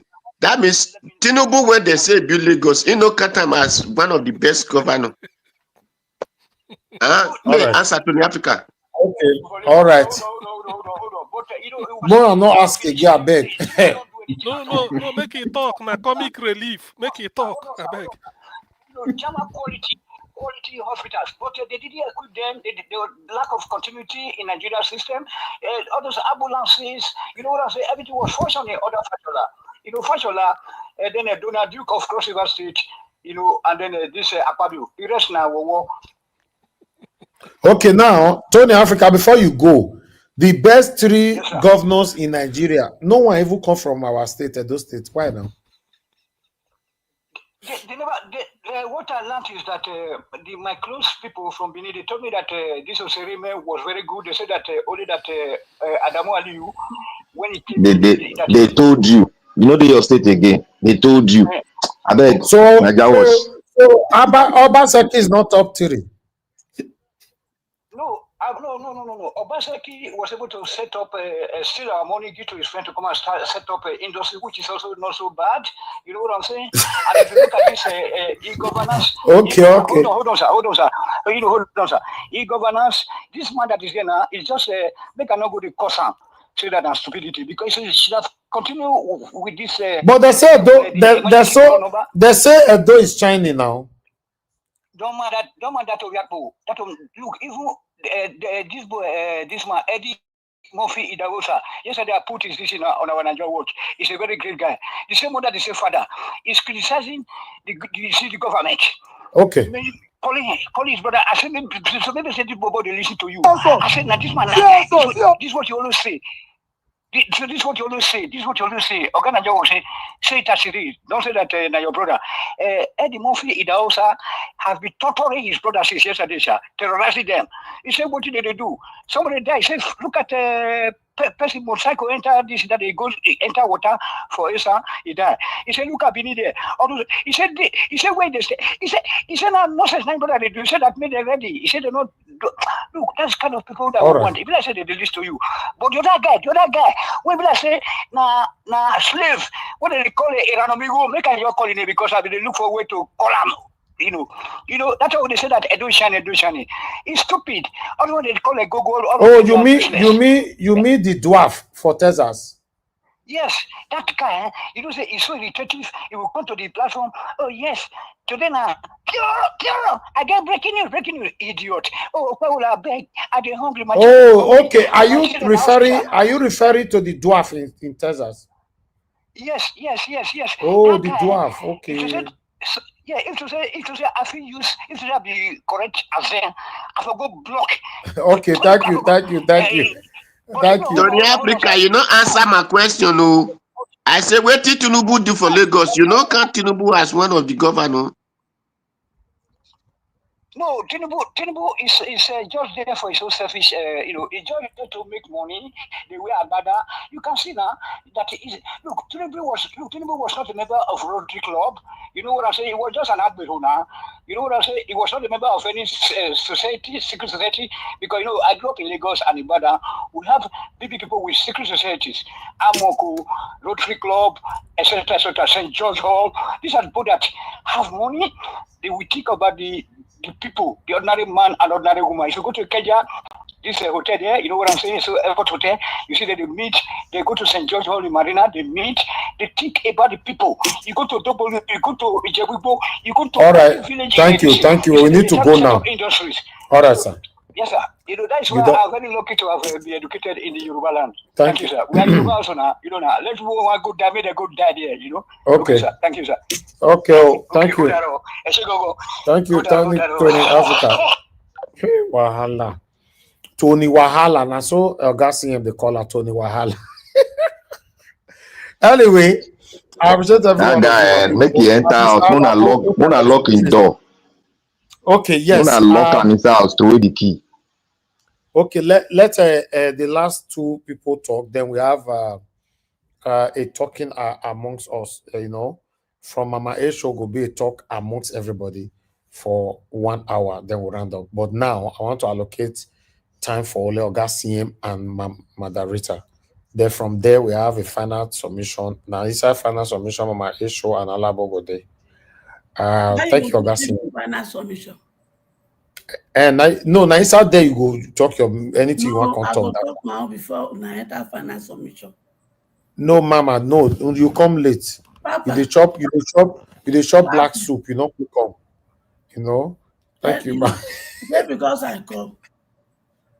You dey chop black soup, sis. Let me Now you talk, don't call us. No, not the enter final submission to talk. Let me talk, ma. Okay, all right, Mama, you show. Now from Dr. Rest now join this thing because it's important. Okay, you want to talk before gas CM? I be my gas CM first talk. Gas CM no verse. Make I talk. Okay, go ahead. Go ahead. Talk to us, ma. Thank you, ma. Greeting to everybody. Greeting, beloved Elvis. Greeting Mama, I show the black soup and pandemic where you they eat. You know the cup person for each side is strong. If not the two you wanted to bribe me for the verse when I the verse for you, you know work. Yes. Mama, you don't invest for your picking now. It's not possible. Verse for you. The verse for you. I mean, I greet fair before I tell you what I the verse for. Greeting my mommy when they carry me and my children for him back. Greeting to all the panelists. Greeting to all the listener, the commenter, and the viewer. So before I talk for the real matter when you carry me come. I the verse for you, Elvis. And I the talk now because it has to be stopped. Because the same thing when they accuse me of, now the same thing now you do. Yes, I asked people to reach out to you the other day for opportunity that will help to remove some of my children from unemployment. I suppose to tell you before I talk, but in most cases, when they call you, you go see missed call. You not go return them. When they say, I don't know how you set my WhatsApp on your own, no. When I put text for there, before the next day don't disappear. Me I not get strength to the talk. Tell the call person, and the person now go return call. To me, that is not good. If you value your panelists very well, when you see it, missed call from there, it is wise enough for you to squeeze time out of your busy schedule to reach out to them. Your panelists are your family, and they are your business. So Mama Esho. As the owner of this platform, learn to reach out to your panelists. And not if anything when I talk relate to what we discuss, scold me there. But when he reach now, what I'm supposed to notify you, I'm not going to notify you before I talk. Cause the demand that may you text me or call me behind the scene, make we address her. So that they do matter. Not verse, Mama. Not verse. Mark, we address that one first. Not be only you they accuse me for a year, and now every day they beg everybody. Mama, this morning I woke up around 4:50. I set my alarm for 4:30. So as he ring first, I off him. He ring again for 10 minutes later, I off him. So 4:50, I take wake up, I bath, I enter road, make traffic not hold me. For the past 3 days, and traffic they lock everybody for this Lagos. Upon all that, traffic still hold me. So just imagine, person we wake up around 4 something. I can't reach work. The time I tell reach work today was around 11 a.m. in the morning. I do everything and the rush come back home. Then I can't start a broadcast. As I finish this broadcast this evening, then I start another work. In case you don't know, most times I tell my people on the panel to talk with it themselves. My brother Black Panther can testify to this. I'm already doing another work here. Until one a lot of it and not end the show. No, the time is so constrained. Solution. May I give you solution?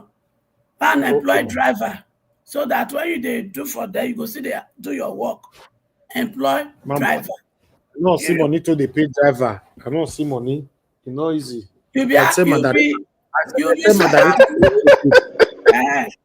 Are you an arrogant? Employ driver.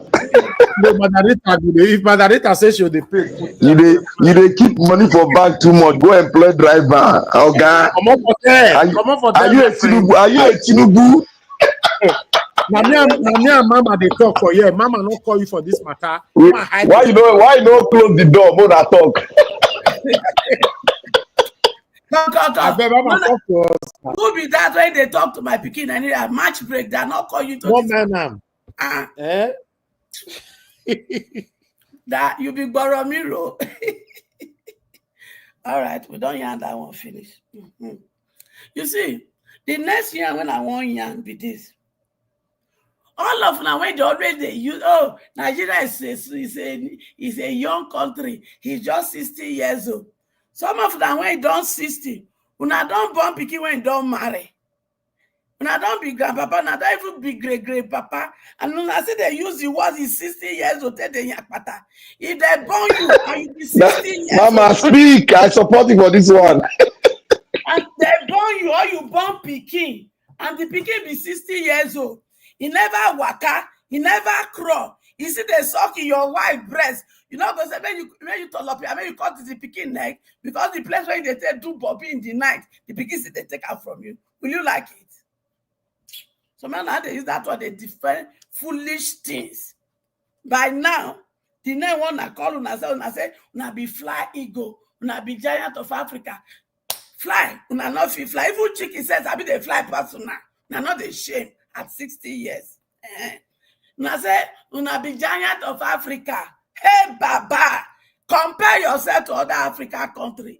We are a laughing stock.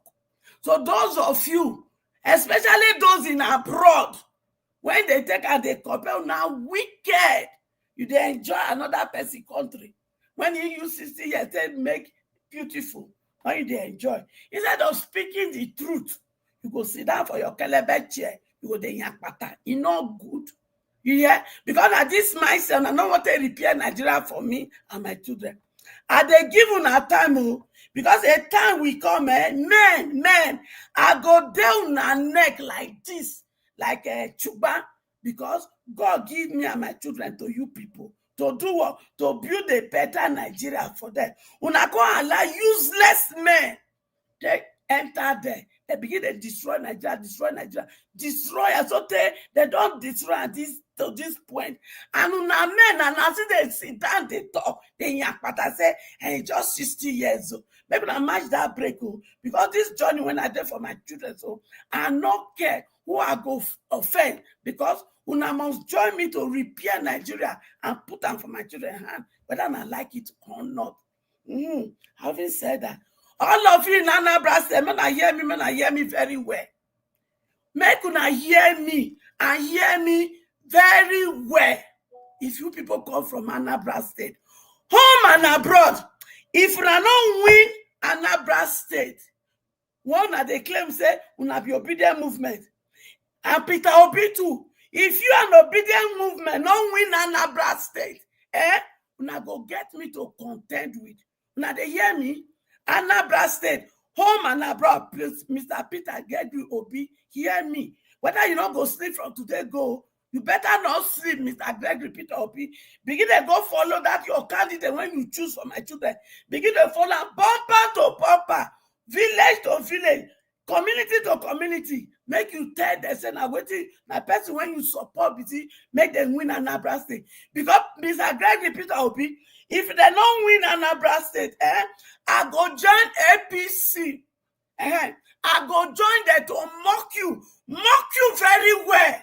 Because if you not win Anambra State, tell me how you want win. When you want win other state and overtake this year, Chief Tinubu, when it become pain in our heart. So una still get 1 month plus. Obedient in diaspora, obedient in Nigeria. Obi, wake up and go and work hard and win Anambra State for me and my children. If I don't win her, I go hear well from my heart. Rats.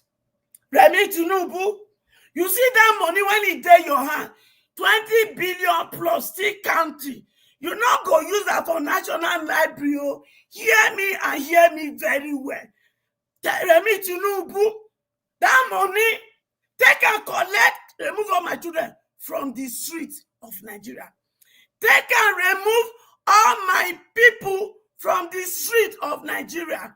They can remove all the Amajiri out of the street in the north and make sure you put them for school and make sure you use that they rehabilitate them.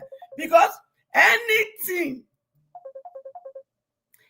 Remi Tinubu, anything will make you not use that money for that purpose, you go get me to contend with because you call yourself a mother.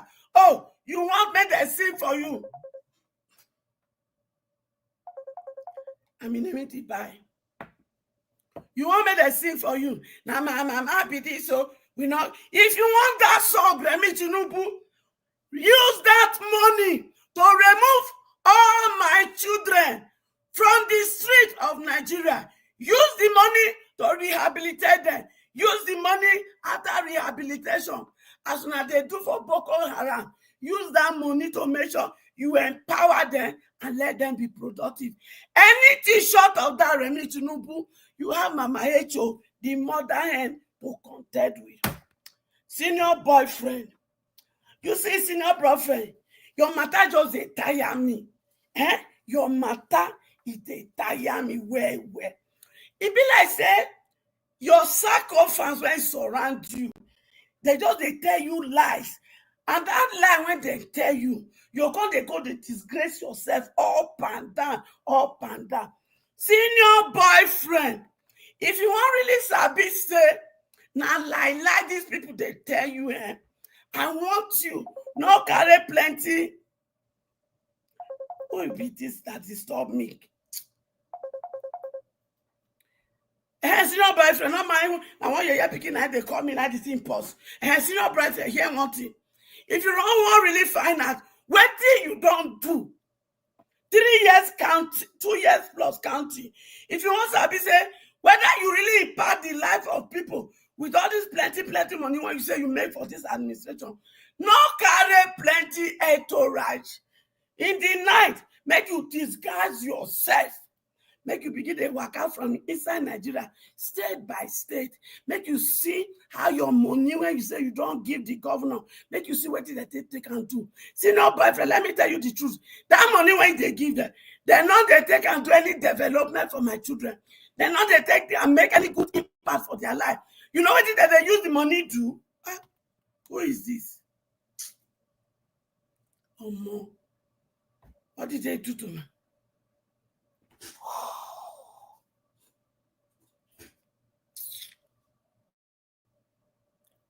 Who did this? What is going on? Mama, maybe you should just pause right now and you can continue after so that you can deal with whatever you're dealing with. Because we're in a live program. Me?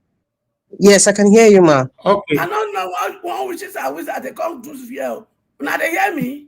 Okay. Yes, Mama, Okay, we're Mama, hearing you. Okay, make I continue. Randall. Okay, see No, now, Randall, you get 1 minute left. Thank you. Senior picking match break there. Senior boyfriend, the money they don't take out to any better thing for my children. No, go and find out they are not doing so. All those money when they pump out, you are just wasting it. You the bill as a person when they fetch water inside basket. Now your matter there for how many years now?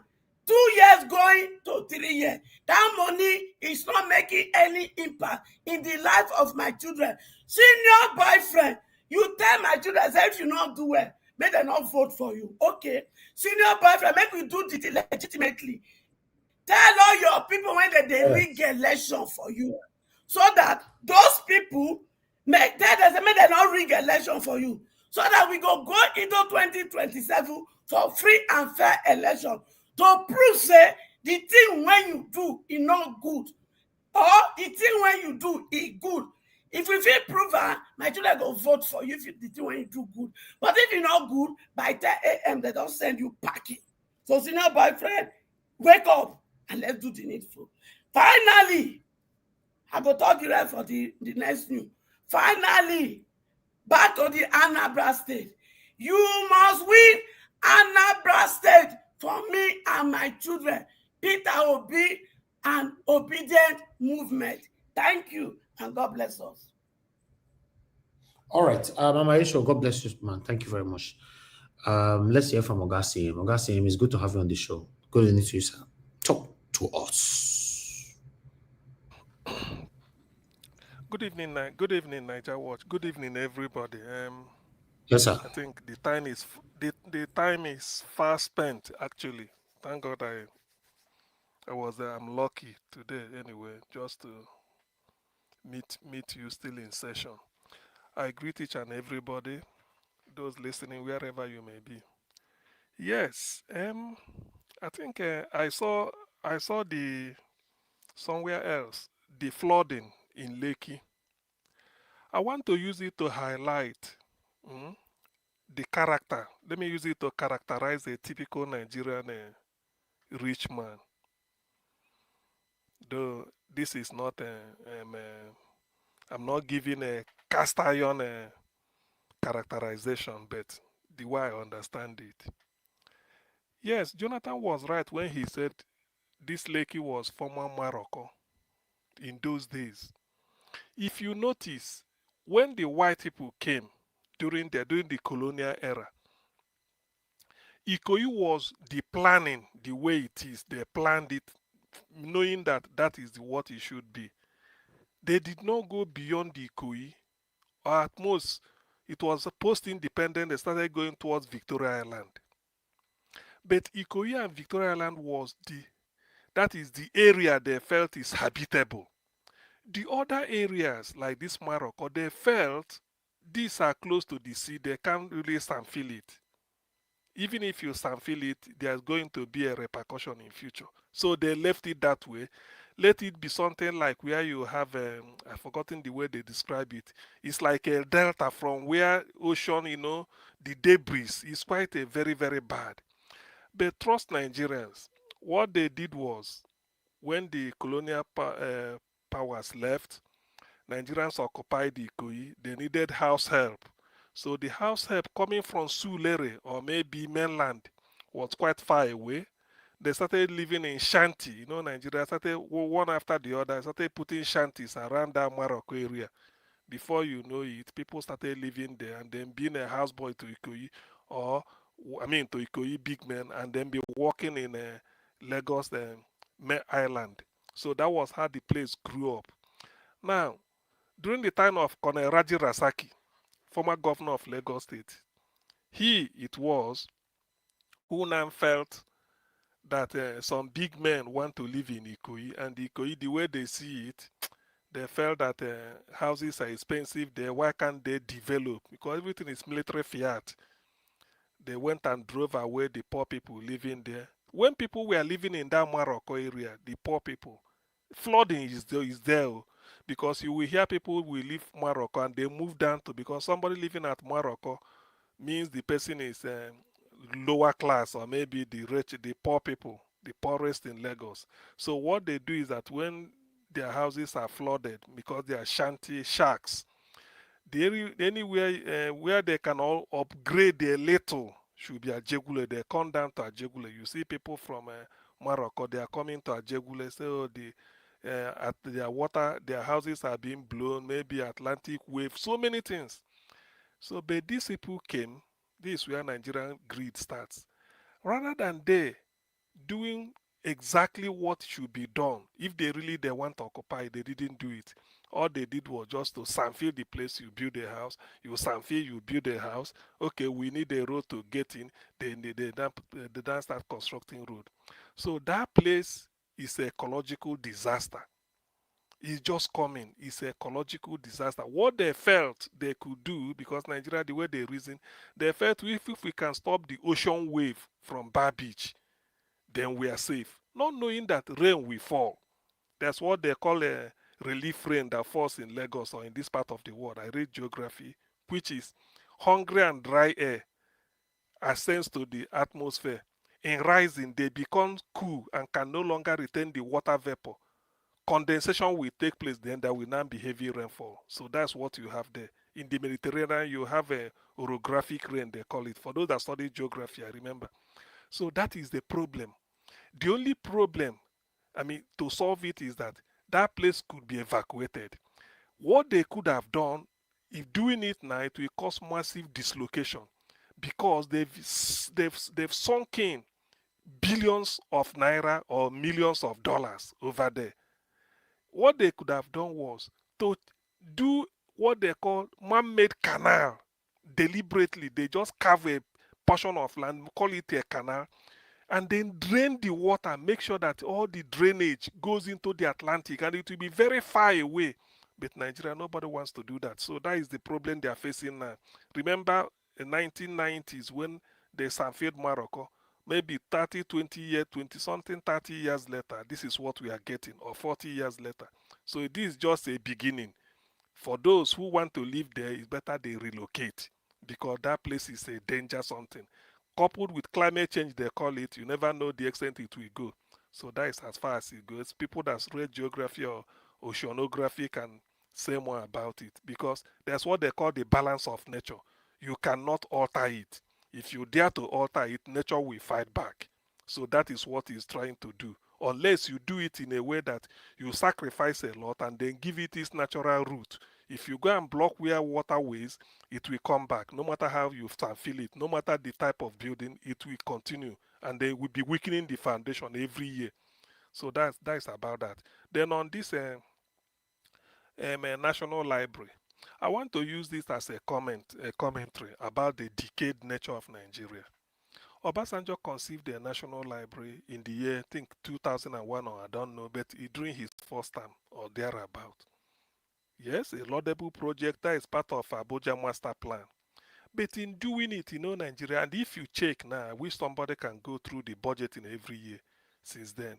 There are money budgeted for this. Just like, I think they started it the same time with National Stadium in Abuja. There are money budgeted every year in the budget. But somehow, nobody cares. So it can't tell me that since Obasanjo left, they've not been budgeting money through Yaradua, through Jonathan, through Buhari. No. But somehow, they now left it like that way. I don't know why Remi Tinubu now dabbled into it. He want to use it to raise money for his birthday or all these things. It's a very sad commentary on Nigeria. Not that, assuming Remi Tinubu is raising this money that he want to give to maybe mother to orphanage. You know, it's pure humanitarian. Nobody will come. Nobody will say anything about it. I can understand why P2B is criticizing it because this is a national asset. There is budget for it. I don't think Remi Tinubu receives every year money for orphanage. No. But this is what there is money for. Why can't there be an audit? Why is this library in this state of mind? You find out that people have been eating the money for a long time. So coming to tell people that they want to budget all this is a very sad commentary about Nigeria. To be honest with you, it's a shame. People may think, oh yeah, it's library. What are they criticizing her for? Yes, she deserves every criticism because this is purely out of tune. It's not the way to do things. People are now donating as if Nigeria hasn't got money to build their library. What are we talking about? When they've approved what is it called in the budget? What was it? Is it not an electric pole for 230 something million naira per one? And the Akabio will be putting a constituency project. They want to teach traditional rulers how to use computer. All these things are just, mind-boggling. So if P2B criticizes it, yes, I support it because it's a national shame. This is not what we should be talking about. Nigeria has money to build a library. It doesn't require the first lady to come and be doing maybe help me. What is it called? Help GoFundMe so that we can be able to complete life. And so what? It's a national shame, but nobody is looking at it that way. Rather, people may be criticizing Obi that he criticizes everything. Yes, it's a shame. This is not what we are supposed to be doing. So to that extent, I'm in tune with P2B.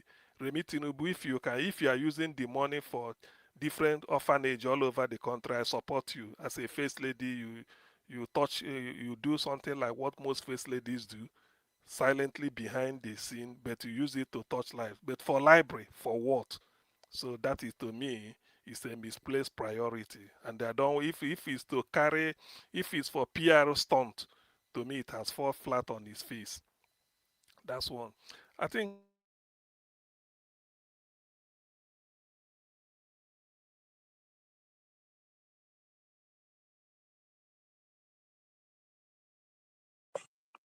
Hello, Dr. CM, we can no longer hear you. I don't know if it's just me. Can everybody hear Dr. CM? Can somebody respond? No, we are not hearing you. Okay, Dr. CM, we can't hear you. That's Something is wrong with his CM, you mic. muted yourself. You are muted. can you mute it? Sorry, If you are saying that one, sorry the rain about now it. for you and Mr. Jonathan. Go Sorry, ahead. sorry. Okay, let me quickly say this because I've gone. Mama Hecho, yes, I'm from Anambra State. You see the politics there.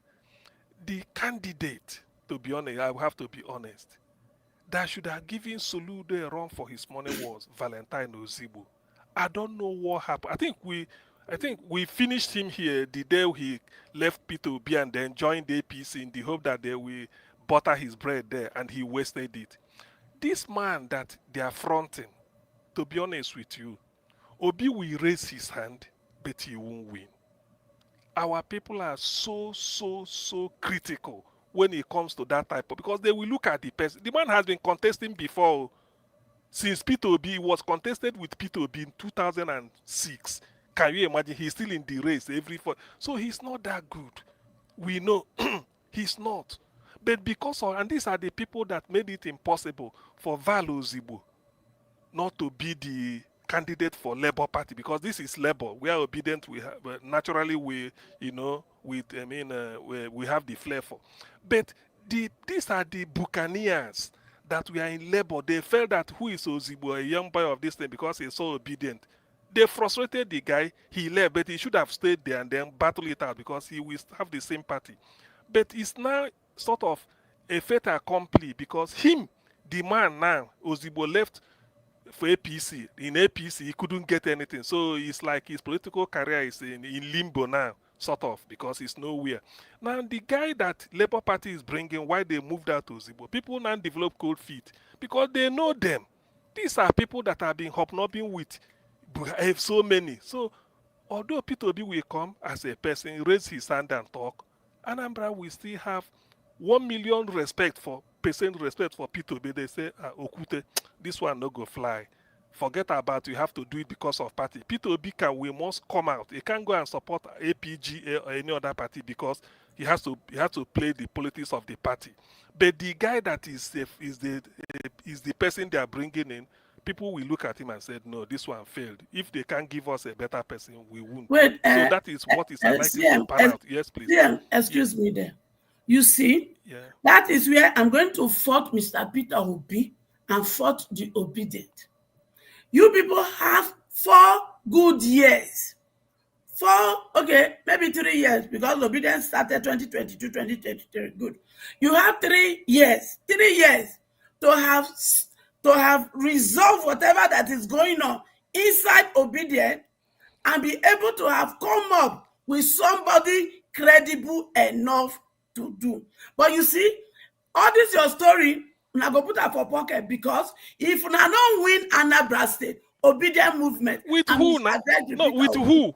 With which candidate? With which candidate? With which candidate? Wait, make I talk one thing. If una not say, una not get any credible candidate to present, make una remove una candidate. Make una let other people when get credible candidate to present, make that they run. Make una not scatter matter. Because we have a Nigeria to save. So if your candidate is not credible enough, Mr. Gregory Peter Obi, remove your hand. Tell her make it sit down. Make una look among other candidates. Mama hate you. I mean, people listen to our analysis. You didn't even the hair. They sort like the hair to the throne, the fait accompli. So many people were following Peter Obi, like Kenneth Okonkwo. In those days, Kenneth is from Enugu. The credible is Valentine Ozibo. It was a shocker to anybody the day they say you don't leave this thing, go APC. That was the person they are waiting for to be the candidate. Now that he's not there, so it's not any person they just and the Obi doesn't dive into party politics. Hold on, please. Obi, listen, Obi. I don't know what happened in that Labour Party in their distance that make the man to leave. Up to today, he hasn't even explained. Valentine Ozibo. So when they bring another candidate, it's not a pure. You vote on the strength of the character. People were disappointed. People said this is the man we're expecting to give the incumbent a run for his money. They let us see. But somehow he left, and then where did he go to? APC. Who we consider APC in Anambra State? In the whole of Southeast, we are talking of. Hope or demand, who we consider APC. That is the issue. So if it's true, but I've explained to you why it's a dilemma. At this point, we are still saying the same thing. If the candidate you people have in quote is not credible enough, I don't follow them. If you are from Anambra State, you are not obedient. Yes. So you people have. So not remove yourself. If the candidate is not credible, wait. If the candidate is not credible enough, let us not hide behind the back and talk rubbish. Make una come up for the race. Look for a candidate that is credible. Hello, Mama Esho. Hold on, somebody on the phone, Mama Esho. Thank you. Mr. Joseph Oji, go ahead, sir. Quickly, 1 minute. Yeah, just a quick one. My problem is I don't understand why Mr. Peter Obi will now go and be backing this Mogalu man. I've seen the way he's conducting himself, and also the guy is not really. He cannot, because Soludo he has worked. To be frank, he has worked better than Obiano. To be frank, he has made more difference, far better than Obiano. But it's just that this flippancy, he shows arrogancy. He's very flippant, getting involved with chit chat here and there that he shouldn't even get. Instead of it to just face governance. That's the annoying thing. The guy is very annoying. The way he carries himself. It's not fair. Right. But now, unfortunately, this is going to look bad on Mr. Peter Obi. Even political opponents nationally. They will use it against him. Mr. Peter Obi's face. Yes, here we are. He's backing somebody now. That means this guy has no relevance. You think political opponents will use it against Peter Obi, right? Of course. Yes, they will use it against him. You see, he hasn't gone nowhere because if he doesn't win, because he has already Okay. Now my concern is that why can't us call Peter Obi out when he's wrong? Like Oga CM is doing now, like Mr. Joseph Oji is doing now. It's those who can reach him. All I can do is to email. I keep emailing them. If somebody is wrong, he's wrong. He's a human being. You see all those satanic people now be saying, leave him alone, like saying that Jesus Christ. They will rubbish him if he hasn't gone to cloud. The same thing is affecting what's the air refine now. I'm telling you, they are telling him now, look at what's happening. That means you have no, you can't even operate in Kaduna. Rather, he's going elsewhere in the north. When you don't have any clout, you have your base. Thank you, Mr. Joseph. That's where they're going to start looking at Mr. Peter Obi. Thank you, sir. It's all right. And this man, I've seen him. This Mogalu man, it's like he's weak. Okay, thank you, sir. He's weak. And then Soludo is so mouthy. You can't, if you are dealing with, the other day, Soludo was rubbishing him. He was making antics. Okay, let's go. Thank you, Mr. Joseph. God bless you, sir. Thanks for putting your voice to this. Before you guys will continue, I like the fact that I see something like this, I quiet, and when I talk, I'm very happy because the way they go eat me raw for you, go be like say the way they use agbada they eat suya for market. Thank you. Mona, go ahead. Okay. See, Dr. C, I beg no verse. Bring it to a close. Before you bring her to close, no verse.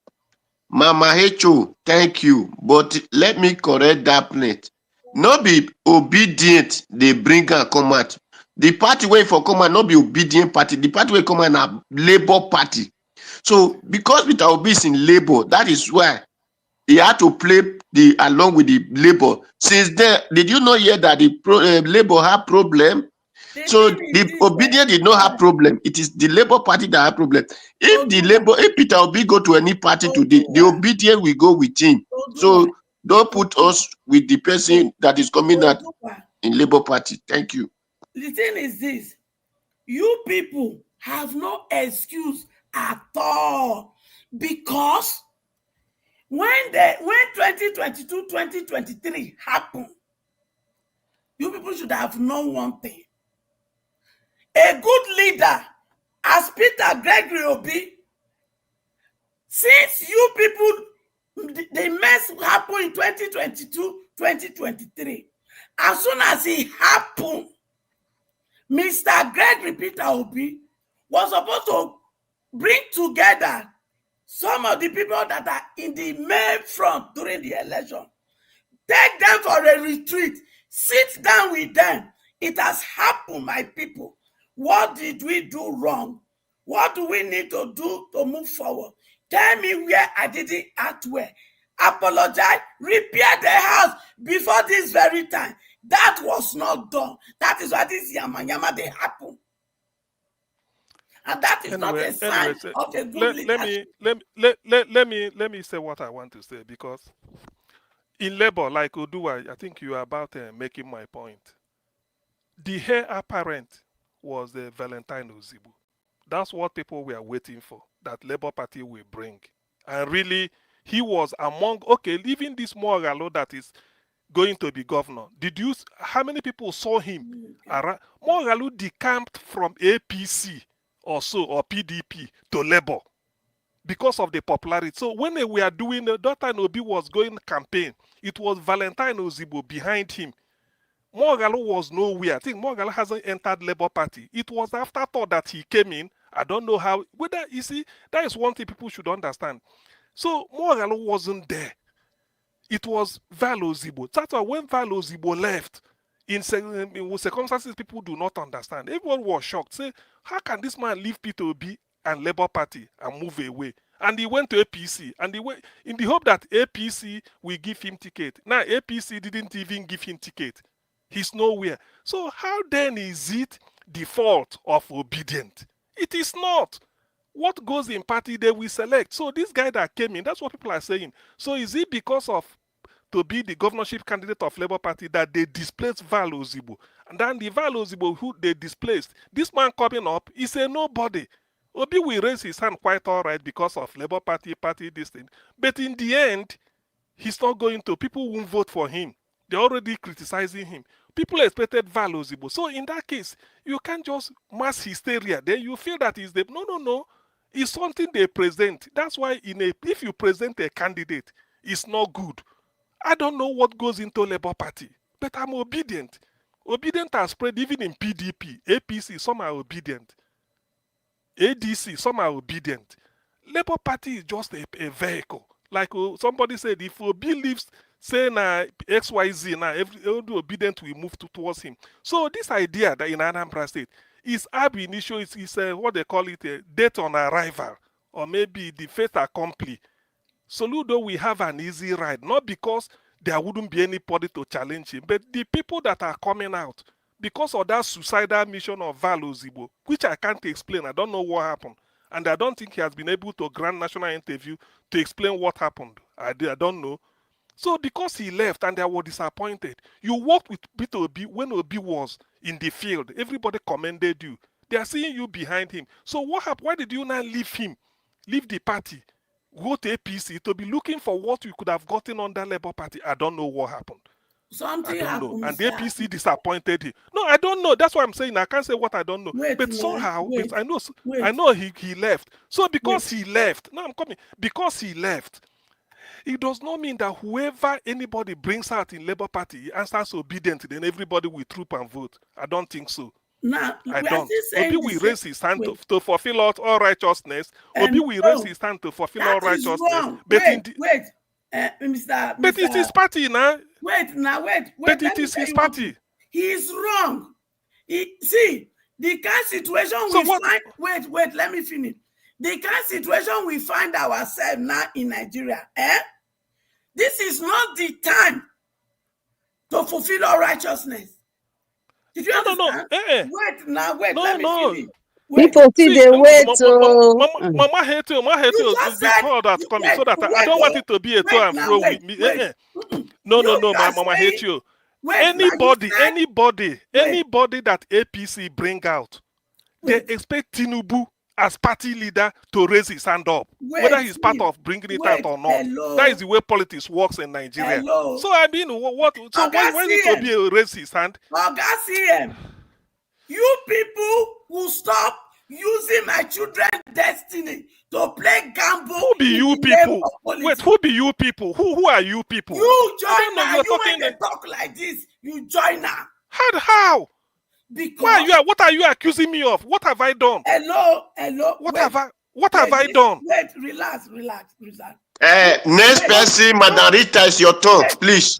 You made a statement. It's okay. The statement is. What are you accusing me of? Listen, you made a statement. All right. Okay. Let's, Mama Esho, thank you. Let Madam Rita speak to us. Thank you, ma. Mama Esho, thank you, ma. Madam Rita, please talk to us. Thank you very much. Thanks for your patience. Thank you. Good evening, Mr. Elvis, and my lovely mommy, Diaspora. You know I love you very much. And greetings to Graceful Reality, Abuazi, Johnson Emmanuel, Kerry Bye. Greet everybody. And also in the comments and the panelists, Black Panther, Mr. Jonathan, Mama H, Dr. CM, Dream Nation, and Mr. Odua Obuta. It's quite a very long discussion. I've been listening to everyone when I just joined. I don't know, there's something I have to go back to, Mr. Elvis, and it has to do with I know Mr. Tony called and he was kind of referring to somebody who was questioning why you're in Lagos. And that kind of transcends to if Peter Obi had, done well in Anambra, it would have been conducive for him to live. When I hear people talk like that, I just try to pause and say, you know what? There's a difference between having a healthy discussion. Let me use the word healthy. A healthy discussion and a pointless debate. Very pointless. And the reason why I say so is I don't know how people's sense of reasoning actually works. Because in Nigeria today, because we are so divided by tribe. Anyone can use a senseless point. I repeat, anyone can use a senseless point, or rather, let me use the word senseless excuse to make an argument about why an Igbo man should be living in Yoruba, so-called Yoruba land, or why will a Benin man be living in a northern state. That is just another form of obtuse mindedness. I just don't understand. It is wrong. My point is that kind of thought, it is wrong. That kind of reasoning is wrong. It's completely wrong. We have suddenly normalized things that are devilish. We have normalized things that are not just right. Just because you want to make a pointless argument, you just bring something that is demonic and satanic. That's not why you should be arguing. Why anybody could live in as a matter of fact, I am sure that caller that called you, Mr. Elvis, if he's not living in diaspora, if he's, I don't know what number he called, but if he's not living in diaspora and he's living in Nigeria or maybe in a rat hole, at least we have a family member that lives abroad. He should be asking that family member, what are you doing? He lives in UK. He lives in UK. Oh my God, even you living in a rat hole. I just guessed right. You are living in a rat hole. You are not questioning why, if Peter Obi had done so well in Anambra, why is he not even living there? Like I said, some people's minds are really, really obtuse. I kid you not. And it's not funny. It's not funny. It's disgusting. And you live in diaspora. Why the heck are you in the UK? Why are you there? I don't know which state you're from, but you should be packing your stinking bags and going back to Nigeria. And in fact, go back to the state where you were born or where your ancestry is before you come and talk that nonsense. You know, we should be rebuking people that talk like this so that people will have sense. Because many people don't have sense. Some people are just big fools. And people like that, it's so like Governor Baseki or Pebolo will come to London and they'll be saying, my chair, my governor. When the place is like a shithole.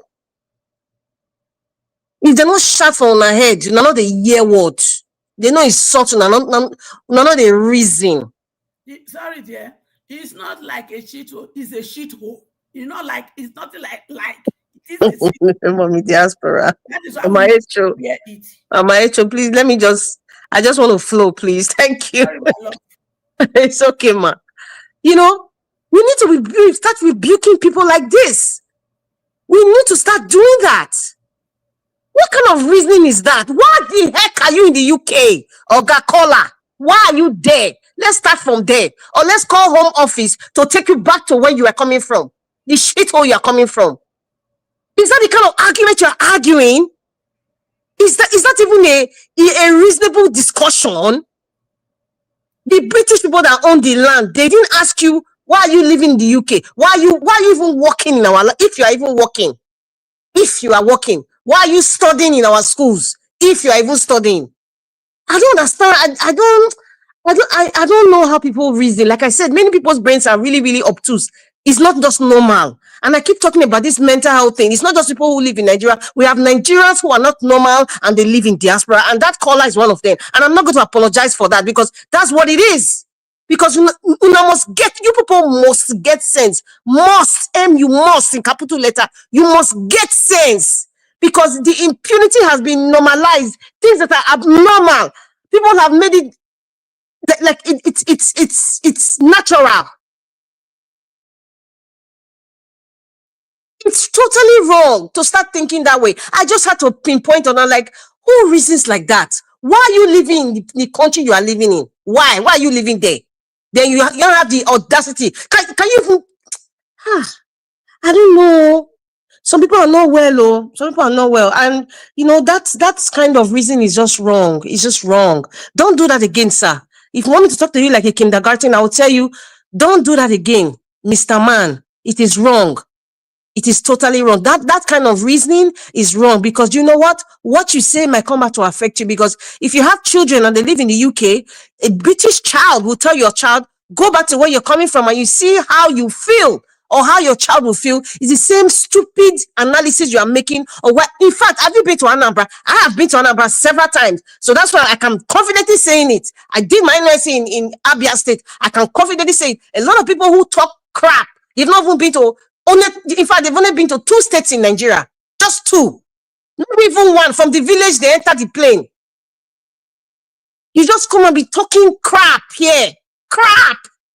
This station is to educate people and tell people the truth, not senseless arguments.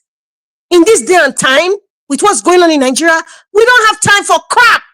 We don't have time for senseless discussions.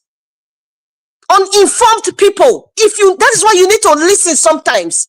Don't just argue and start saying that kind of thing because you don't like Peter Obi, or because you feel Peter Obi is an Igbo man, or you feel that it's not Peter Obi's turn. If you want to stay with the dragon from Bodilon Street, stay with the dragon, but argue sense in a very sensible manner. Don't bring that stupid notion. This is how tribalism starts to spread like a bad venom. It starts to affect people's thoughts and reasoning, and they think it's right. Why are you living in the UK? Start from there before you ask. And who told you Peter Obi is living in Lagos for me? Who told you he lives there? He has told us the name of his street. I've forgotten the name now. In Anambra, I said everybody knows it. Go and look for him there. That's where he lives. It's called number 1 Niger Street. GRA. Number 1 Niger Street. Oga UK in the rat hole. Go to Nigeria, fly to Anambra, go to number 1 Niger Street. You see Peter Obi there. What the hell? I'm just sick and tired of people just coming here to just talk nonsense, and people will just swallow it like it's normal. It's wrong. Why is the man for Bodilon? He claims he's from Osun State. Why was he governor of Lagos State? Why? Do you even understand nationalism? Do you understand what citizenship is? Do you understand what citizenship is? Well, as this man that I really admire, that tells the truth the way it is. What's his name again? This lawyer that says, do not fight in their war. He said, Nigeria, we don't have citizenship here. We're just existing. Dele Farotimi, thank you very much, Dr. CM. And it's true. A lot of Nigerians don't even know what is this to be a citizen of Nigeria. Do you know why? Because we are not there yet. We have what I call the senior citizens. That the people from the north. That's what they call them in Abuja. Especially from the Fulani extraction. They are senior citizens, untouchable, because nobody argues with them. They see cows everywhere in Abuja. They are still grazing in Abuja, streets of Abuja. Yes, if they can graze in FCT, they can graze anywhere. Nobody touched them. So I call them senior citizens, untouchable. It is sad that this is what we have become. And you call confidently on a national TV like this to question Peter Obi where he's staying. How dare you? Oga, please don't do that again, because I will come for you. Don't do that. Don't do that again. I will come for you with words, I won't be in that rat hole where you are, but don't do that again, because we don't have time for nonsense right now. Nigeria is so damaged. Our mental state is so damaged. Our psyche is messed up. We don't even reason well. We praise people that were supposed to be putting in the gulag. We'll be praising them. We'll be praising them. Are you people okay? Now they're all right. Sometimes it just gets to me. I don't understand.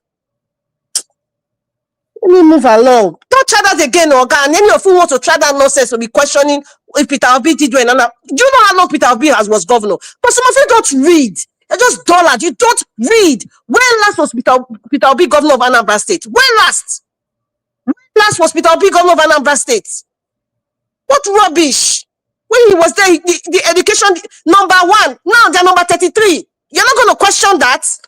How much is bag of rice? You are in fact, there's no time for pointless debates. And people like that, Mr. Elvis, if I was the moderator, I would just cut the phone, because you are misinforming people and you're spreading wrong reasoning. Because some people will digest that and think that's a good argument. It doesn't make sense. Sit down and read, okay? Read. Because many of you don't read. You don't want to read. You just want it easy. And then you just argue senselessly. Another thing I wanted to say as well that I noticed, and it has to reflect on what Mama H.O. was saying. And, it kind of, and anytime I hear that, there's I don't know, there's just something that, okay, let me just put it plainly. When people start to threaten Peter Obi, sort of, or tell him that, oh, if you don't do well, I will follow the man from Bodilon. Oh, if you don't do this, I would support APC. I don't know. The way I just feel like, where were you before? Where were you before? If Peter Obi doesn't do what I don't like, I'm not following the demon. I'm not following the man from Bodilon. No way. I am not. I will stay partyless. I will not have any candidate. I rather just stay like that. I can never ever say, oh, if just like, if I cannot be like Deji Adeyanju. I can never be like him, because if you talk like that, you are equally in the same league as Deji Adeyanju. If you say that, because there's no reasonable person who wants good governance, who wants Nigeria to do better, would say that whoever you're supporting, or if someone don't do well, you rather go and support APC. How? Which kind of reason be that? How now? How is the economy like? That means you just rather just be eating crap every day because you are tired of it's like maybe you're giving them I don't know which example to make right now to make people really understand. You shouldn't do that. We shouldn't be threatening Peter Obi to say that if you don't do this, I'd rather support Agbado. How you think the reason? Are you Deji Adeyanju? Then that means you were not really fully there, just like this man, Valentine Ozigbo, that went to go and join APC. That's exactly what he did. I'm sure him and Peter Obi probably, I don't know, I'm just assuming that they probably had a misunderstanding. And then you know what? He was politically ambitious, because they say when a man is ambitious, he goes for it. He doesn't care who gets hurt. He doesn't care who he betrays. As an ambitious man, a desperately ambitious man would hurt anybody that is in his way, would disappoint anybody that is in his way, would even betray anybody that's in his way. A dangerously ambitious person would do that. And that person can never be trusted, ever. And that is exactly what Valentine did, as far as I'm concerned. I don't know if it's a political strategy or whatever, but I feel that's what Mr. Valentine did, and that doesn't make him a credible candidate to be governor. I'm sorry, because you talk about character first. Yes, sir. You want to say something, Dr. CM? Yes, just quickly. Madam Rita, the popularity of obedient movement made every Dick and Harry to join. Yes. That they believe. So when they now see it, so that is okay. People that became members of House of Reps or didn't they switch over to APC? It's like everybody coming to the potter's house, and you want to learn pottery, but you're just a wolf in sheep's clothing. You're just a fraud. You're just a fraud. So it doesn't qualify. Kisi Mogalu, I see him as a chameleon. I call him food Israeli politician. Kisi Mogalu is a food Israeli politician. In my own analysis, my own personal analysis of when he came out from, wanted to be president with, what's that other guy's name? Pela Durotoye and the rest of them. That's the first term of Madam Rita. It's another Yes, Mogalu, not that one. No, it's Kisi Mogalu. Oh, it's a different Mogalu. It's a different Mogalu. Okay, it's not Kisi Mogalu. No, not that one. This man is called George. The one this one contested with P2B 2006. He's been on the race since over close to 20 years. He's been contesting governorship. He wasn't in Labour Party throughout this obedient era of 2022-2023. He switched over because of he's seen the popularity. He switched over and displaced values. I don't know what happened. Okay. What I have to So what I have to say about Anambra State election, if I have to make a comment on that, Anambra people, look at what happened to Rivers State. Look at what happened to Rivers State. If you want to join, participate, cajole, support, cheating, impunity, what happened to Rivers State would happen to Anambra State. Yes, I'm telling you people now. You all know as Anambra State people, and I know there are people who are very upright. Somehow when I see an Anambra person, they are kind of similar. I'm not saying exact like how an Edo person would behave. That's how I see Anambra people. They are different from Imo or Ebonyi or Enugu. There's some kind of when I see some certain mannerisms, I say, okay, so if people really know what they want in Anambra State, they know the person that they need to vote for. They know, and they know the right person. If they allow it, if they support it, whatever they see, let them take it like that. That's all I have to say about that. As regards, this is my final one. As regards what's on Mr. Elvis the screen, Peter will be tackling Remi Tinubu on I guess it's about her birthday. Well, Peter Obi is right in whatever. I mean, you said at the end, he said Nigeria is finished. Yes, I mean, we had this discussion before when it came out, and many of us were talking about. I know for sure. I was talking about there are certain things that the first lady of a nation should do. Now you're talking about library, to donate for the library. I see it as another SPV to launder money. Don't you guys get it? Don't you guys just get it?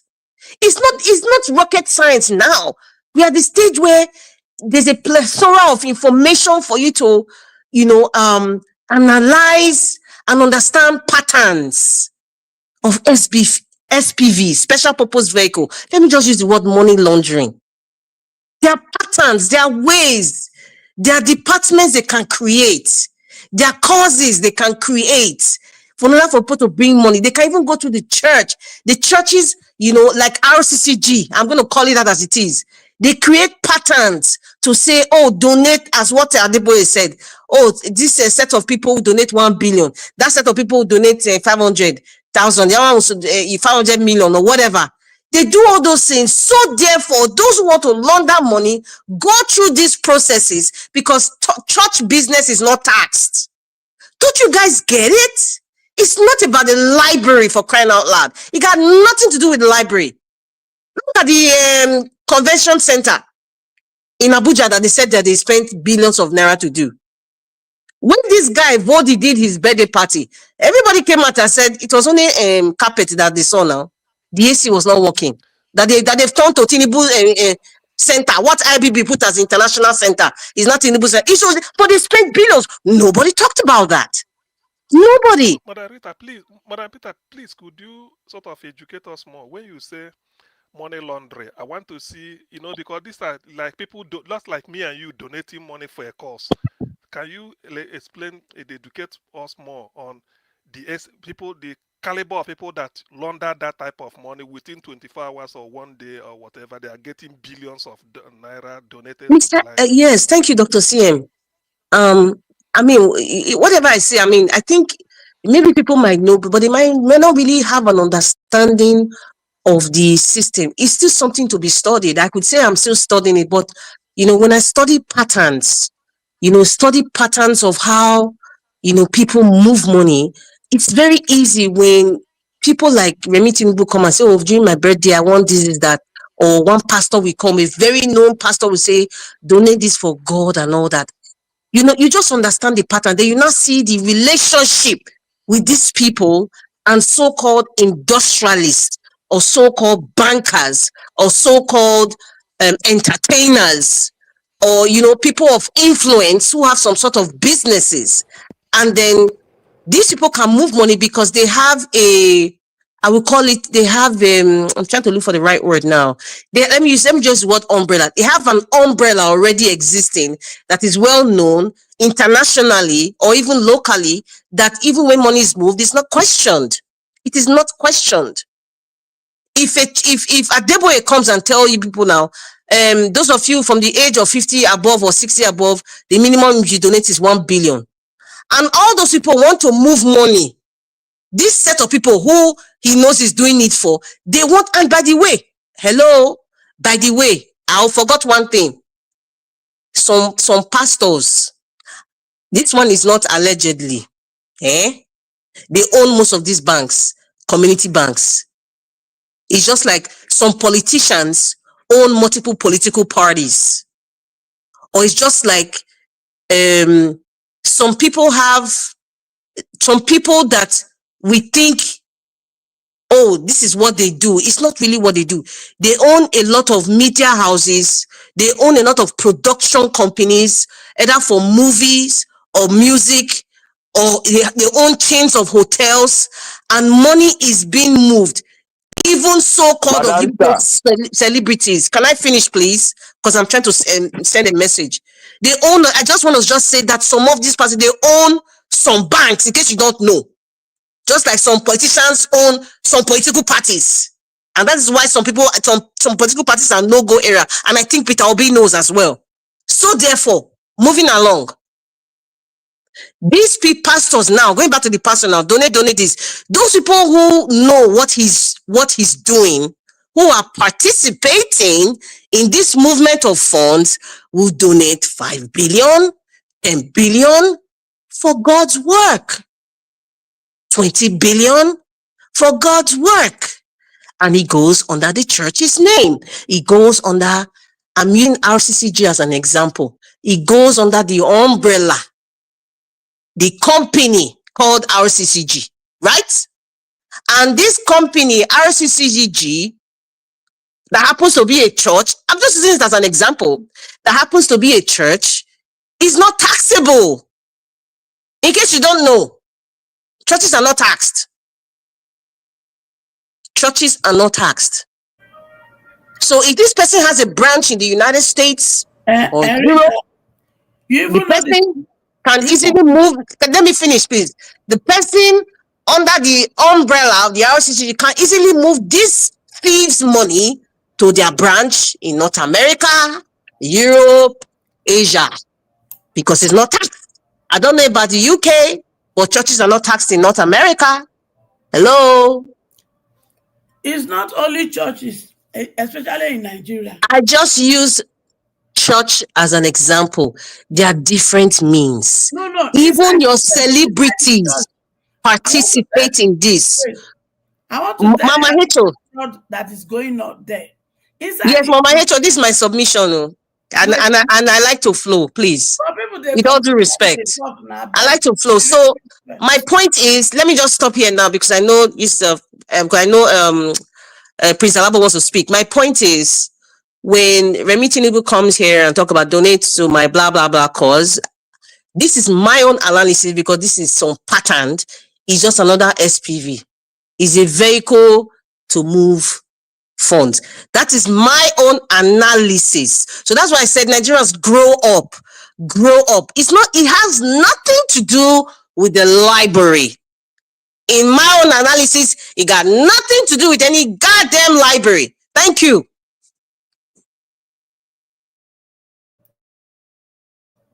What I was saying is wait, what I was saying to contribute to that when you mentioned the church, another fraud that the so-called churches are doing is this.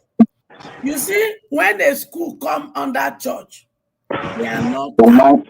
Wait, when the school come under church in Nigeria, they are not taxable, with the hope that the school is doing the work of charitable stuff.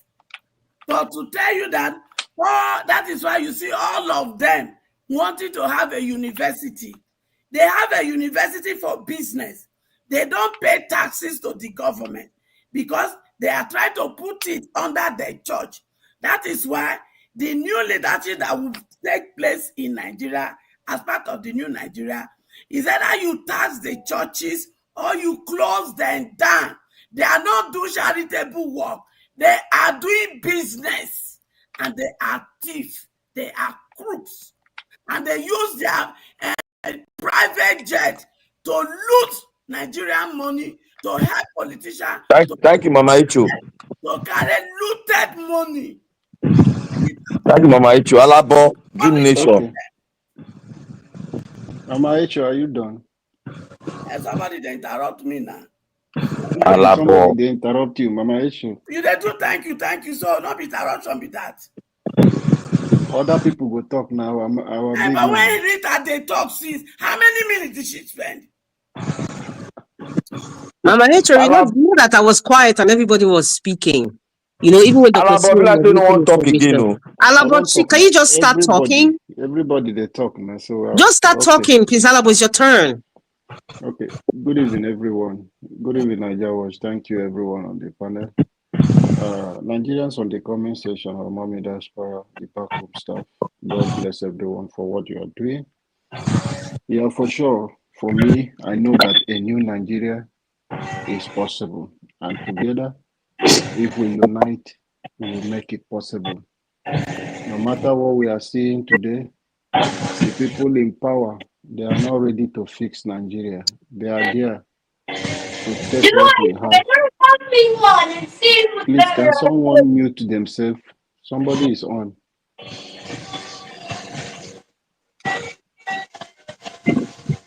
Please, can you mute? Thank you, sir. So, these people you see in power today, they are not willing to do anything, and they are not willing to leave the stealing.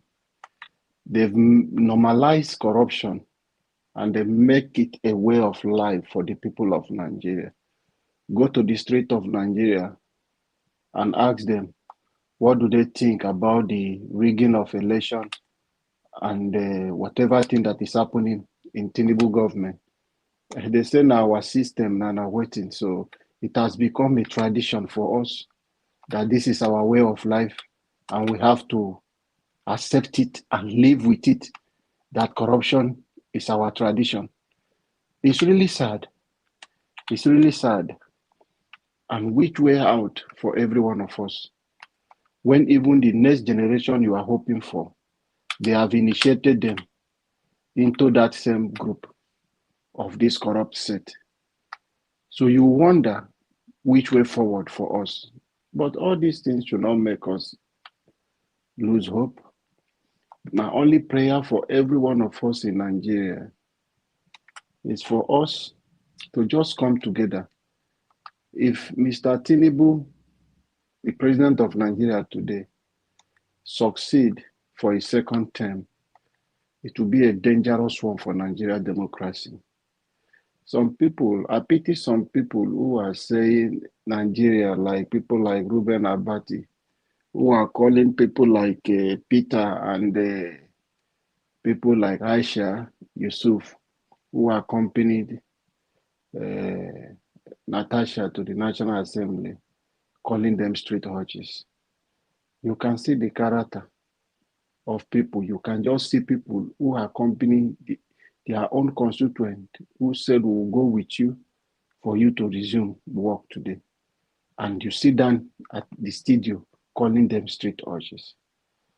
It's really sad. And I believe some of them should really take Ruben Abati. They should really take, he said he's waiting for them, that he has everything to challenge them, that he can defend, to point out those people he claimed they are street urges. So I don't know. Among them, if Peter or Aisha, Yusuf, all of them, they can sue Ruben Abati for that kind of a character assassination, which he did.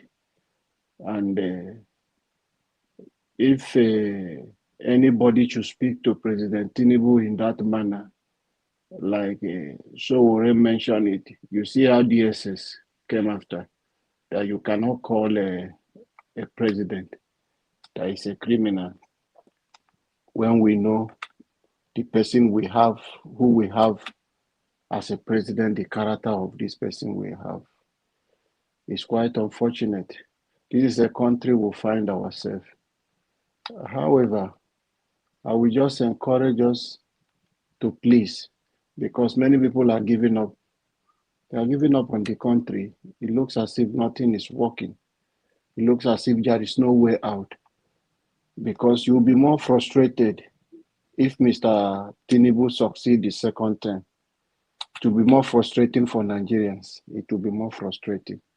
Because let us use Lagos as a case study. How is Lagos today? Is Lagos free from the Baba Tope, which we know?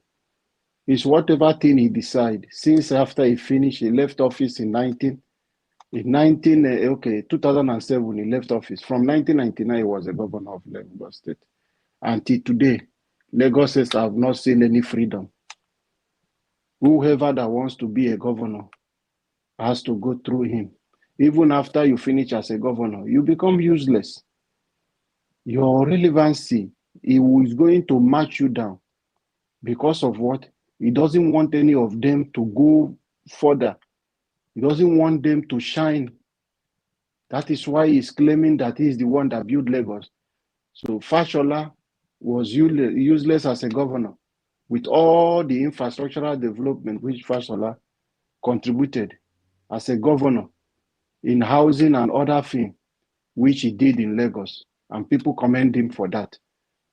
But this man, everybody is giving the glory to him that he is the one. Whereas he did not even do quarter to what these guys they did in Lagos. Is it Ambode? What Ambode have done in Lagos within the few time he had, if not for him? And if these people like Fachola and Ambode, they had a free hand to operate in Lagos, nobody will be talking about Tinubu today. People will know that Tinubu was a wrong choice for Lagosian to accept him as a president, as a governor, because he doesn't want anybody to shine. So he's taking all the glory. And that thing was the thing, because he captured the media. He has a lot of people in the payroll. And because of that, they bring this false narrative. He built Lagos, he did this in Lagos, he did this. They push it like that to deceive gullible Nigerians who do not know. A man who have caged Lagos State. How is he building Lagos? Everything, the lands and a lot of things in Lagos is his personal property. Like our sister said, he said as he claimed, he said he's from Osun State, which nobody knows where he comes from. Nobody knows his origin. He just the one they said is a mother that adopted him, which we don't know who is the father. He does not have a brother. That is the president who is sitting down today as a Nigeria president.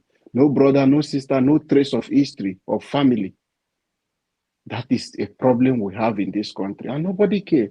Today he's sitting down. Nobody knows if it is an agent they sent to come and destroy Nigeria. Nobody knows. They put him there for a long time. He built the structure through the judiciary. And that is why our country is bleeding today. Because all the institutions, the legislative arms, the judiciary, everybody is captured. The security agency, they are captured. They work based on what presidency? The instruction of the presidency. Our country is not moving forward because institutions are not working. The people who are meant to be in jail are the one people are celebrating today. They have case file. Today, now if he finish as a president, all his cases in EFCC, they will make sure they clean it and throw it away. But those things, it doesn't die. We will have a president who will come and will dig out all those files of these wicked people who had destroyed our nation, destroy our resources, and they are still doing the same thing. So Nigeria, I want us to wake up. When we are talking about this and appealing to Nigeria not to allow this to happen, he is not doing anything positive in our country. He does not have any plan to make you have any job. He does not have anything. If he wants you to have jobs, you have people in Lagos. Lagosian, how many jobs has he created apart from recognizing the Agbro? That is the only people who benefit, and those people he wants to use for his presidential ambition, which he put them in place in the media, he put them in judiciary, in police, and all the institutions of Nigeria. He took a long time in planting this thing. Now he's sitting as a president. He is still planting deep. If he leave, when we were talking about the destruction of our institution, if this person is leaving office today and they succeed for a second term, what do you think? Do you know how many people his agent he has planted in all the institutions? In police, they are positioning their people as a commissioner of police. They are positioning their people as a AIG. They are positioning their people as a IG. They are just positioning people in institution. In military, that is what they are doing. And when they take capturing the institution, and when the institution, that was the way it took over Lagos, because the judiciary of Lagos is in his hands. Most of the judges, anyone that come, if the government are paying judges 300,000, these men will pay judges over 1 million. They will buy house in London. They will send their children abroad. That is why you see our judges are useless today. They can't do anything against them. Most of them, they gave them the job. That is how they capture the institution. So if their people are everywhere, they have. If you know what happened, Egbeto today is a IG of police. It was working for him, and he has put him and positioned him, waiting for this time to come. That is why when he will leave office, he might not come as a third-term president, but he will control Nigeria as the way he controlling Lagos. Then every one of us will be in bondage under his hand. Today we have lost Rivers State, but we will know we will take it back by the grace of God. We have lost Edo State. It's in his pocket. Rivers State is gone. He's fighting Adeleke family to take Osun State back. So all other places in the southwest, he has captured them. So that is what he's doing. When you are positioning your people everywhere, that is why you cannot trust any other person in giving people appointment, apart from the Lagosian and the Yoruba people he knows. It's the institution he's capturing. And when he begins to put his people in that place, anybody that will come in as a president, if he's the one that put everybody as National Assembly, he will make it in a way in this country that another president that will come will not have power. If he wants to do anything, the National Assembly, his boys will impeach a president that maybe Nigeria will wake up and say, no, we don't want this kind of thing. They vote against the one he's appointing. But the institution he has built will frustrate that government and make sure they remove that sitting person. That is the same thing happening in Lagos. That is what they want to do in Nigeria. And they have started this thing already. So it's for us to wake up and know the kind of person we have in government today. They are not there for our interest. They are not there for the interest of the Nigerian people. They are there for their selfish gain. That is why they will not develop your country, but they will buy houses in abroad for their children. Mr. President, today their children, they have houses in abroad where they are living. Why can't you move all of them since you know your country is good? It's stabilized, the economy is working. Bring all your family. Let your grandchildren come and go to the same public school in Nigeria. Why is Wike buying now? Today you will see his wife is a judge. His son will become another judge again very soon. They are putting their people. They are putting their people in all the institutions. They want All to right. control. We need to round up in 10 minutes. 10 minutes now. Thank you, everyone. 10 minutes. Thank you. Yes, Mr. Oh, Elvis, I saw a breaking news. Tinubu has oh, ordered Yakubu to go on leave indefinitely because he wants to replace him, because obviously Yakubu's tenure is ending very soon. That's the INEC chairman.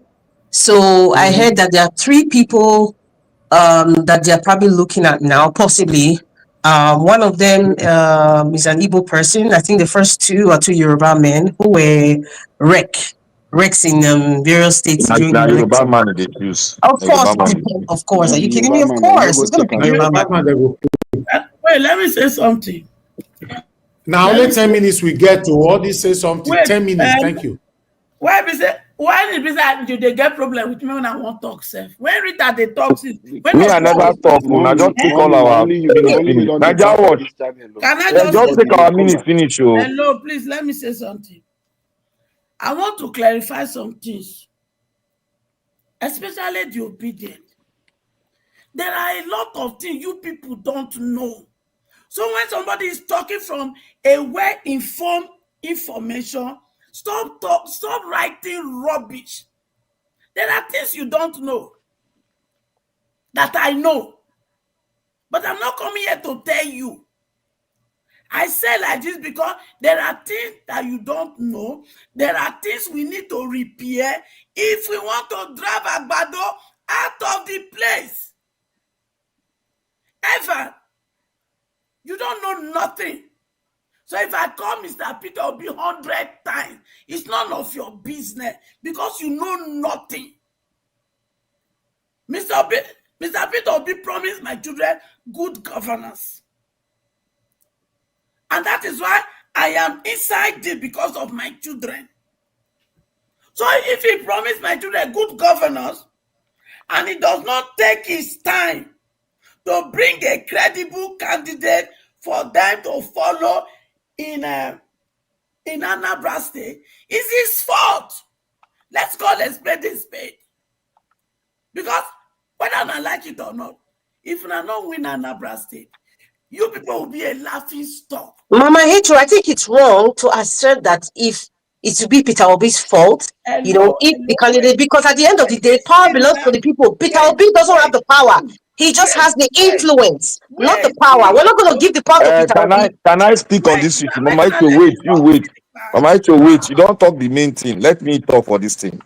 You see, Mama Icho, in politics, it is never rigid. Politics is never in the hands of one man. The only thing one man can do is to play his role of influence. And his influence, wait now, make I learn now. And his influence cannot authenticate your winning. Wait. See. So that role, that tactics no dey work. Wait. You know, say when I asked obedient and to make sure the person Peter Obi raise win, and Okasiem said something. It's like you people didn't understand what he said. He said the person that he raised is not a credible person for Anambra people to support. And that is the problem here. No, see, no, what I said was, Obi will raise the hand of the guy in Labour Party, but it wasn't Obi that chose him. That's what I'm saying. It's the I party know. that chose him. People. That's what I'm saying. Wait. So that's why I said by convention. He wasn't Obi that chose him, right? Obi cannot choose anybody. Nobody will use Peter Obi for any cause. 2023, we saw red card. They used Peter Obi. We were not going to use Peter Obi as an endorsement. Okay. People who is credible. Wait.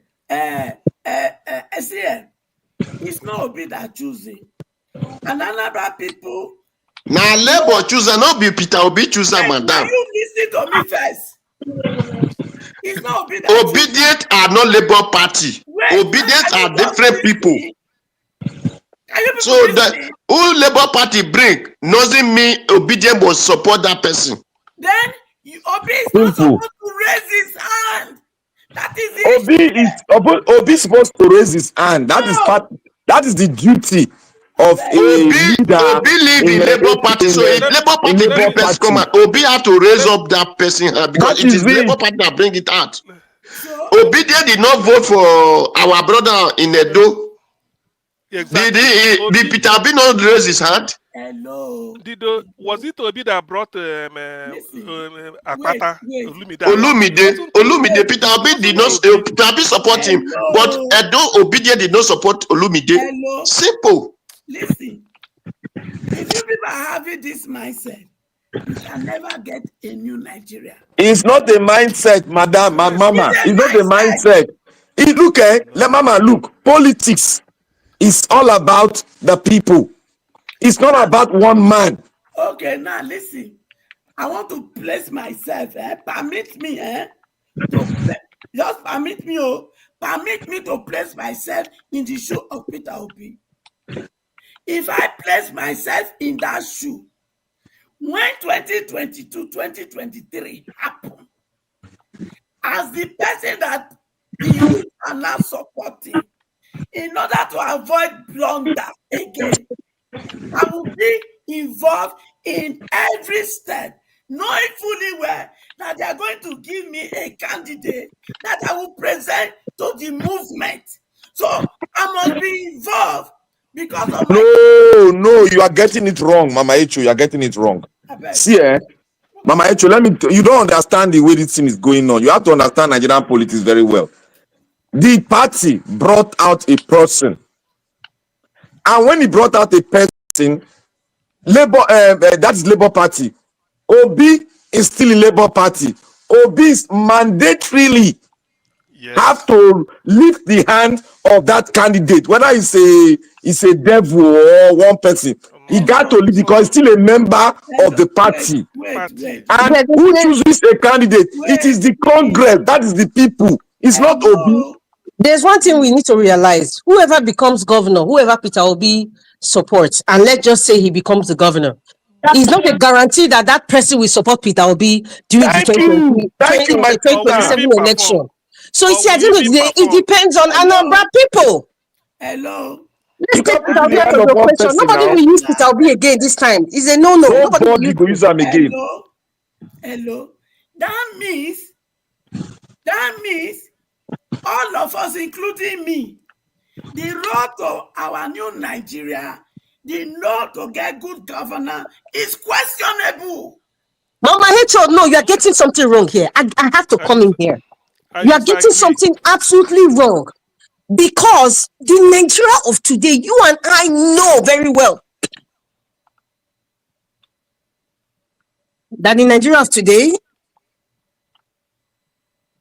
No, you are muting. You muted yourself, Madam Rita. You are breaking, Margarita. No, The Nigeria he's of muted. today, I'm so sorry. I'm not, no, I think I need to drink some water. You can go ahead. No, I mean, see, why I say I disagree is that in trying to build a new Nigeria, we don't want a dictator. From the party upwards, let the party bring a candidate. If you bring the wrong person, you can't, because you are P2B, you go and influence somebody. That is wrong. That is not democratic. What you can only say is that the party should, the delegates, the way they do it, should bring out somebody. And not for P2B to go and then single the person way in, even if the person will perform. That is not democracy. We don't want that. That's not what I'm saying, Mr. No, I'm coming. I'm coming. So the influence anybody we have is in the party. Remember, a lot of criminals joined the Labour Party obedient movement because they say this is the surest way for them to get elected. Immediately they got elected, you started seeing their different colors. So which means they didn't even believe in the person they are following. That is the issue. You know, Nigerians are opportunists. Thank you very much, Mr. Dr. CM. You're right. That's what I wanted to say. Nigerians are opportunists. The Nigeria of today, Mama Hecho, let us not be ignorant. Let's not behave like greenhorns. Many people are traitors, both in Labour Party, ADC, or whatever. We have come to that point now. That's why I said we shouldn't behave like greenhorns. Let's not behave ignorantly of what is really going on. The people who started with Peter Obi 2023 till now, we know the number of people that we didn't even expect that have left in. And you can see the kind of comments that they're making. So it doesn't tarnish what we believe Peter Obi can do. It doesn't malign or make it seem like we don't know what we are doing. At this point, whatever decision Peter Obi makes, I support him. If he doesn't want to raise anybody's hand, that is fine.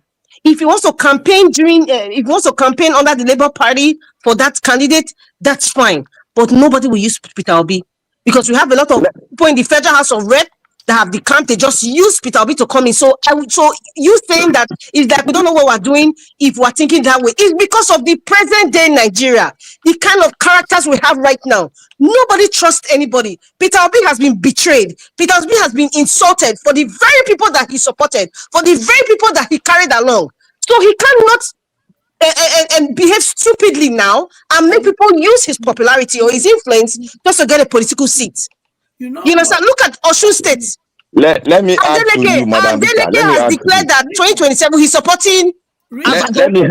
So what are we talking about here? Let me expatiate on that supposed to be issue you just said. PDP. Which is not supposed to be PDP. Mama Echo, you know during the last election, wait, Mama Echo, now you bring topic. See that make you just understand that well. See, Mama Echo, you see the last election where Obidien come. Obidien, we did a lot of mistakes. And after that mistake, we have to re-strategize. So the re-strategizing, that is what you are saying now. You cannot use Obidien to climb ladder. Exactly. We know they involved in that primaries. Okay. We are waiting for the see this assembly now we won't change. This assembly for us waiting for Abuja now we won't change. See, let me all these governors now their people, now their state, may they go deal with themselves. Okay, wait. Let me tell you people something. If I were him, this is what I would do. Since I was not involved in the primary, since my finding from Anambra people, since my finding indicate that this person that is being given to obedient movement in Labour Party is not credible, I will not put my integrity on the table for somebody that the Anambra does not deem fit to become governor. I will not put my integrity on the table for it. I will not raise his hand. not for anything, but for the people that are following it. That's against the rules now. You're anti-party with that now. No, not. I not go do any work. You cannot say no do anything. You the anti-party they play. Then you are deceiving the obedient. No, you're not deceiving it. He's doing the right thing. That is anti-party now. That is He's doing the right thing. When you do the right thing, you are a leader of a party. You have to raise the hand of whom the Congress, because you are subjected to the Congress. You have to raise the hand of the person. Yes, that is democracy that you people want. No. Mama Democracy that you want, that you and I want, that I told you guys that is corrupt. That is what you guys want. We need to change the system and not 1 year. Black Panther. In democracy, an armed robber can get elected though. Black Panther. An armed robber. Simple as ABC. Election. An armed robber In America, if you are a prisoner, you can be the president of America in the prison. Yes. Black Panther. You don't know. Explain to Mama Esho. Say party supremacy is what is driving Peter Obi to support that person. Hello. Party supremacy. You will use party supremacy to continue to destroy the life and destiny of my children. That Mama is wrong. Mama Esho, I'm not understanding you. And seriously, I'm not getting you. Peter Obi is a Labour Party leader.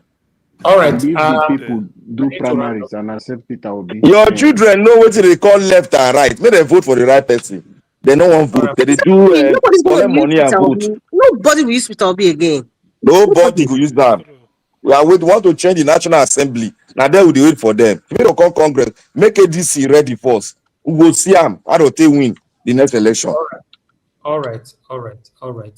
My people, now God have bless you now. It's been a long day. It's not too easy. I need to end the show now.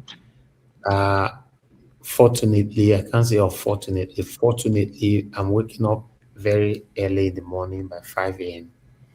And facing all this traffic all over again. So I need to round up now. Thank you very much for the wonderful, interesting, educative discussion. I think we've learned a lot today. Oga CM, it's good to have you with us today. Thank you. Thank you, Mama Esho. Thank you, Oga Black Panther, Mr. Jonathan. Thank you, sir. Mr. Dua. Thank you, my brother. Thank you, my brother, Mr. Alabo. Thank you, Mother Rita. I appreciate you all.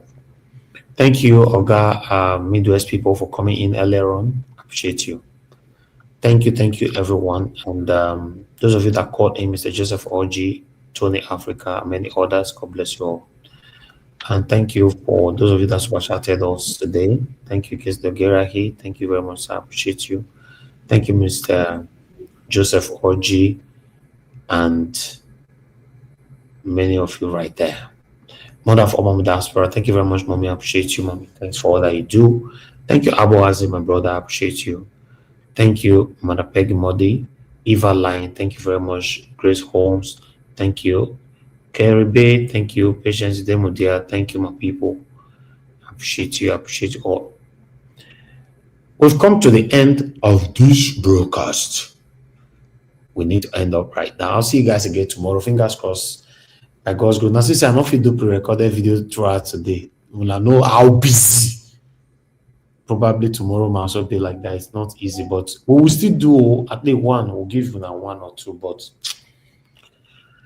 yeah, a lot to do. But still, appreciate Naija watch you where they live for Lekki. Shey water no enter your water no carry you. No, not dey my estate. You not dey my estate. But when I'm coming out of my estate, water dey. Yeah, but not inside my own estate. Now luck we get to, not be say we too special. Now luck we get because everywhere is ransacked for here, man. I mean, them for Lekki say, may they buy a boat, swimming boat. So that me also go buy one now. If you want rent house for Lekki, make you dey look for the top floor. Make you know the ground floor. Just dey up. Go dey up. And what if you come stay for your own house? You want to stay for top floor for your own house? For it. Okay, Frank. Look, you never serious. When rain come, what you go do? You go tell rain, say, may you wait. You go, if na me self, I no go, ground floor go be for car park. Nobody go, they live there. Now from first floor, Oga you go CM, Exactly. flat. Now true. No, it's true. That should be the, should be Oga due there. CM, It's true. Yes. I go call you after the program because you come from Anambra. Augustine don't sleep that time. Augustine with the UK, he go don't sleep that time. Mama Esho go they say you go call person around this kind of time. You wait there America. Eh, Me It's when they true. wake up for una morning when I dey walk unko. Naija watch. eh, how you be mama now? Naija watch. No be Yes, sir. 6 hour no, I I know be say you dey mama. busy. Remember me, I beg. You know. Mr. Alabo. Yeah. Yes, I'll make time for that, but this evening, and I'm not sure. As I thought when I saw my eye, all the blink for here. You know, Mama Esho, I also call you as well. UK you there. Okay. Alaboshana UK you there. Yes, now. yes, yes. UK in there. I think say Are you you go kidding? you there They Port stay for Harcourt as where you there. they stay for where Queen they stay for London. You know? Your own better. Yes, so Buckingham Palace now they're near their Alabo state. Okay, the boys quarter for Buckingham Palace. It's good. Now Mr. Alabo now they make decision whether they collect our council tax for UK. Alabo report we Yeah, to them so that maybe we can go get house for UK. Person is yes. Alabo suppose don't go help us capture Wike for London. I don't know what they do. You go say Baba Tinubu. We can go get house for UK here. I'm telling you because now here in children they study. All of them get house now. You don't see much of America. In by the one for UK, in by am since when he be governor now. In by am since when he be governor. Mm-hmm. You see? Hey. Wow. Now Yeah. for the money again. When you get one property where they abandoned for here, for US, it was about 18 million, maybe 80 something million. Who owns it in Nigeria? They abandoned the property with everything, whether the people buy you, whether something happen, that was the money that belongs to Nigeria that was wasted here in US. All right. Let's continue with all this. You know, not be today we know say these people they are all wicked. They don't care about us. That's why you see when people are calling that they want Jonathan back. I say no. Don't forget what the Jonathan administration do us for Nigeria. No. See the way they forget things easily. We forget saying that Jonathan administration I give birth to someone like Alice Imanduke. We don't forget. No. They say that Jonathan want. Nigerians, we are confused. Good night, my people. Now, God bless you. Now, I'll see you guys again tomorrow. Subscribe to our channel, share the video, like our videos, hit these super thanks when you are watching us, and also leave us a topic, comment so that we can learn from you as usual. Good night. Bye.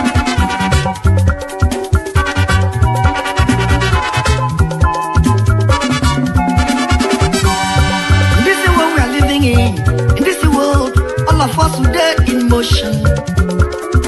Everybody there in motion. Moving to our various stations. As we there in motion, make we do good to ourselves, yo. Make we do good to our neighbor. Before we reach our station, every walk gets paid. Every walk gets paid. We're gonna do the work good. Every walk gets paid. We're gonna do the work good. I make a fear my God. We're gonna do the work good. I make a fear my maker. We're gonna do the work good. Whoever will come and go on song. Organize.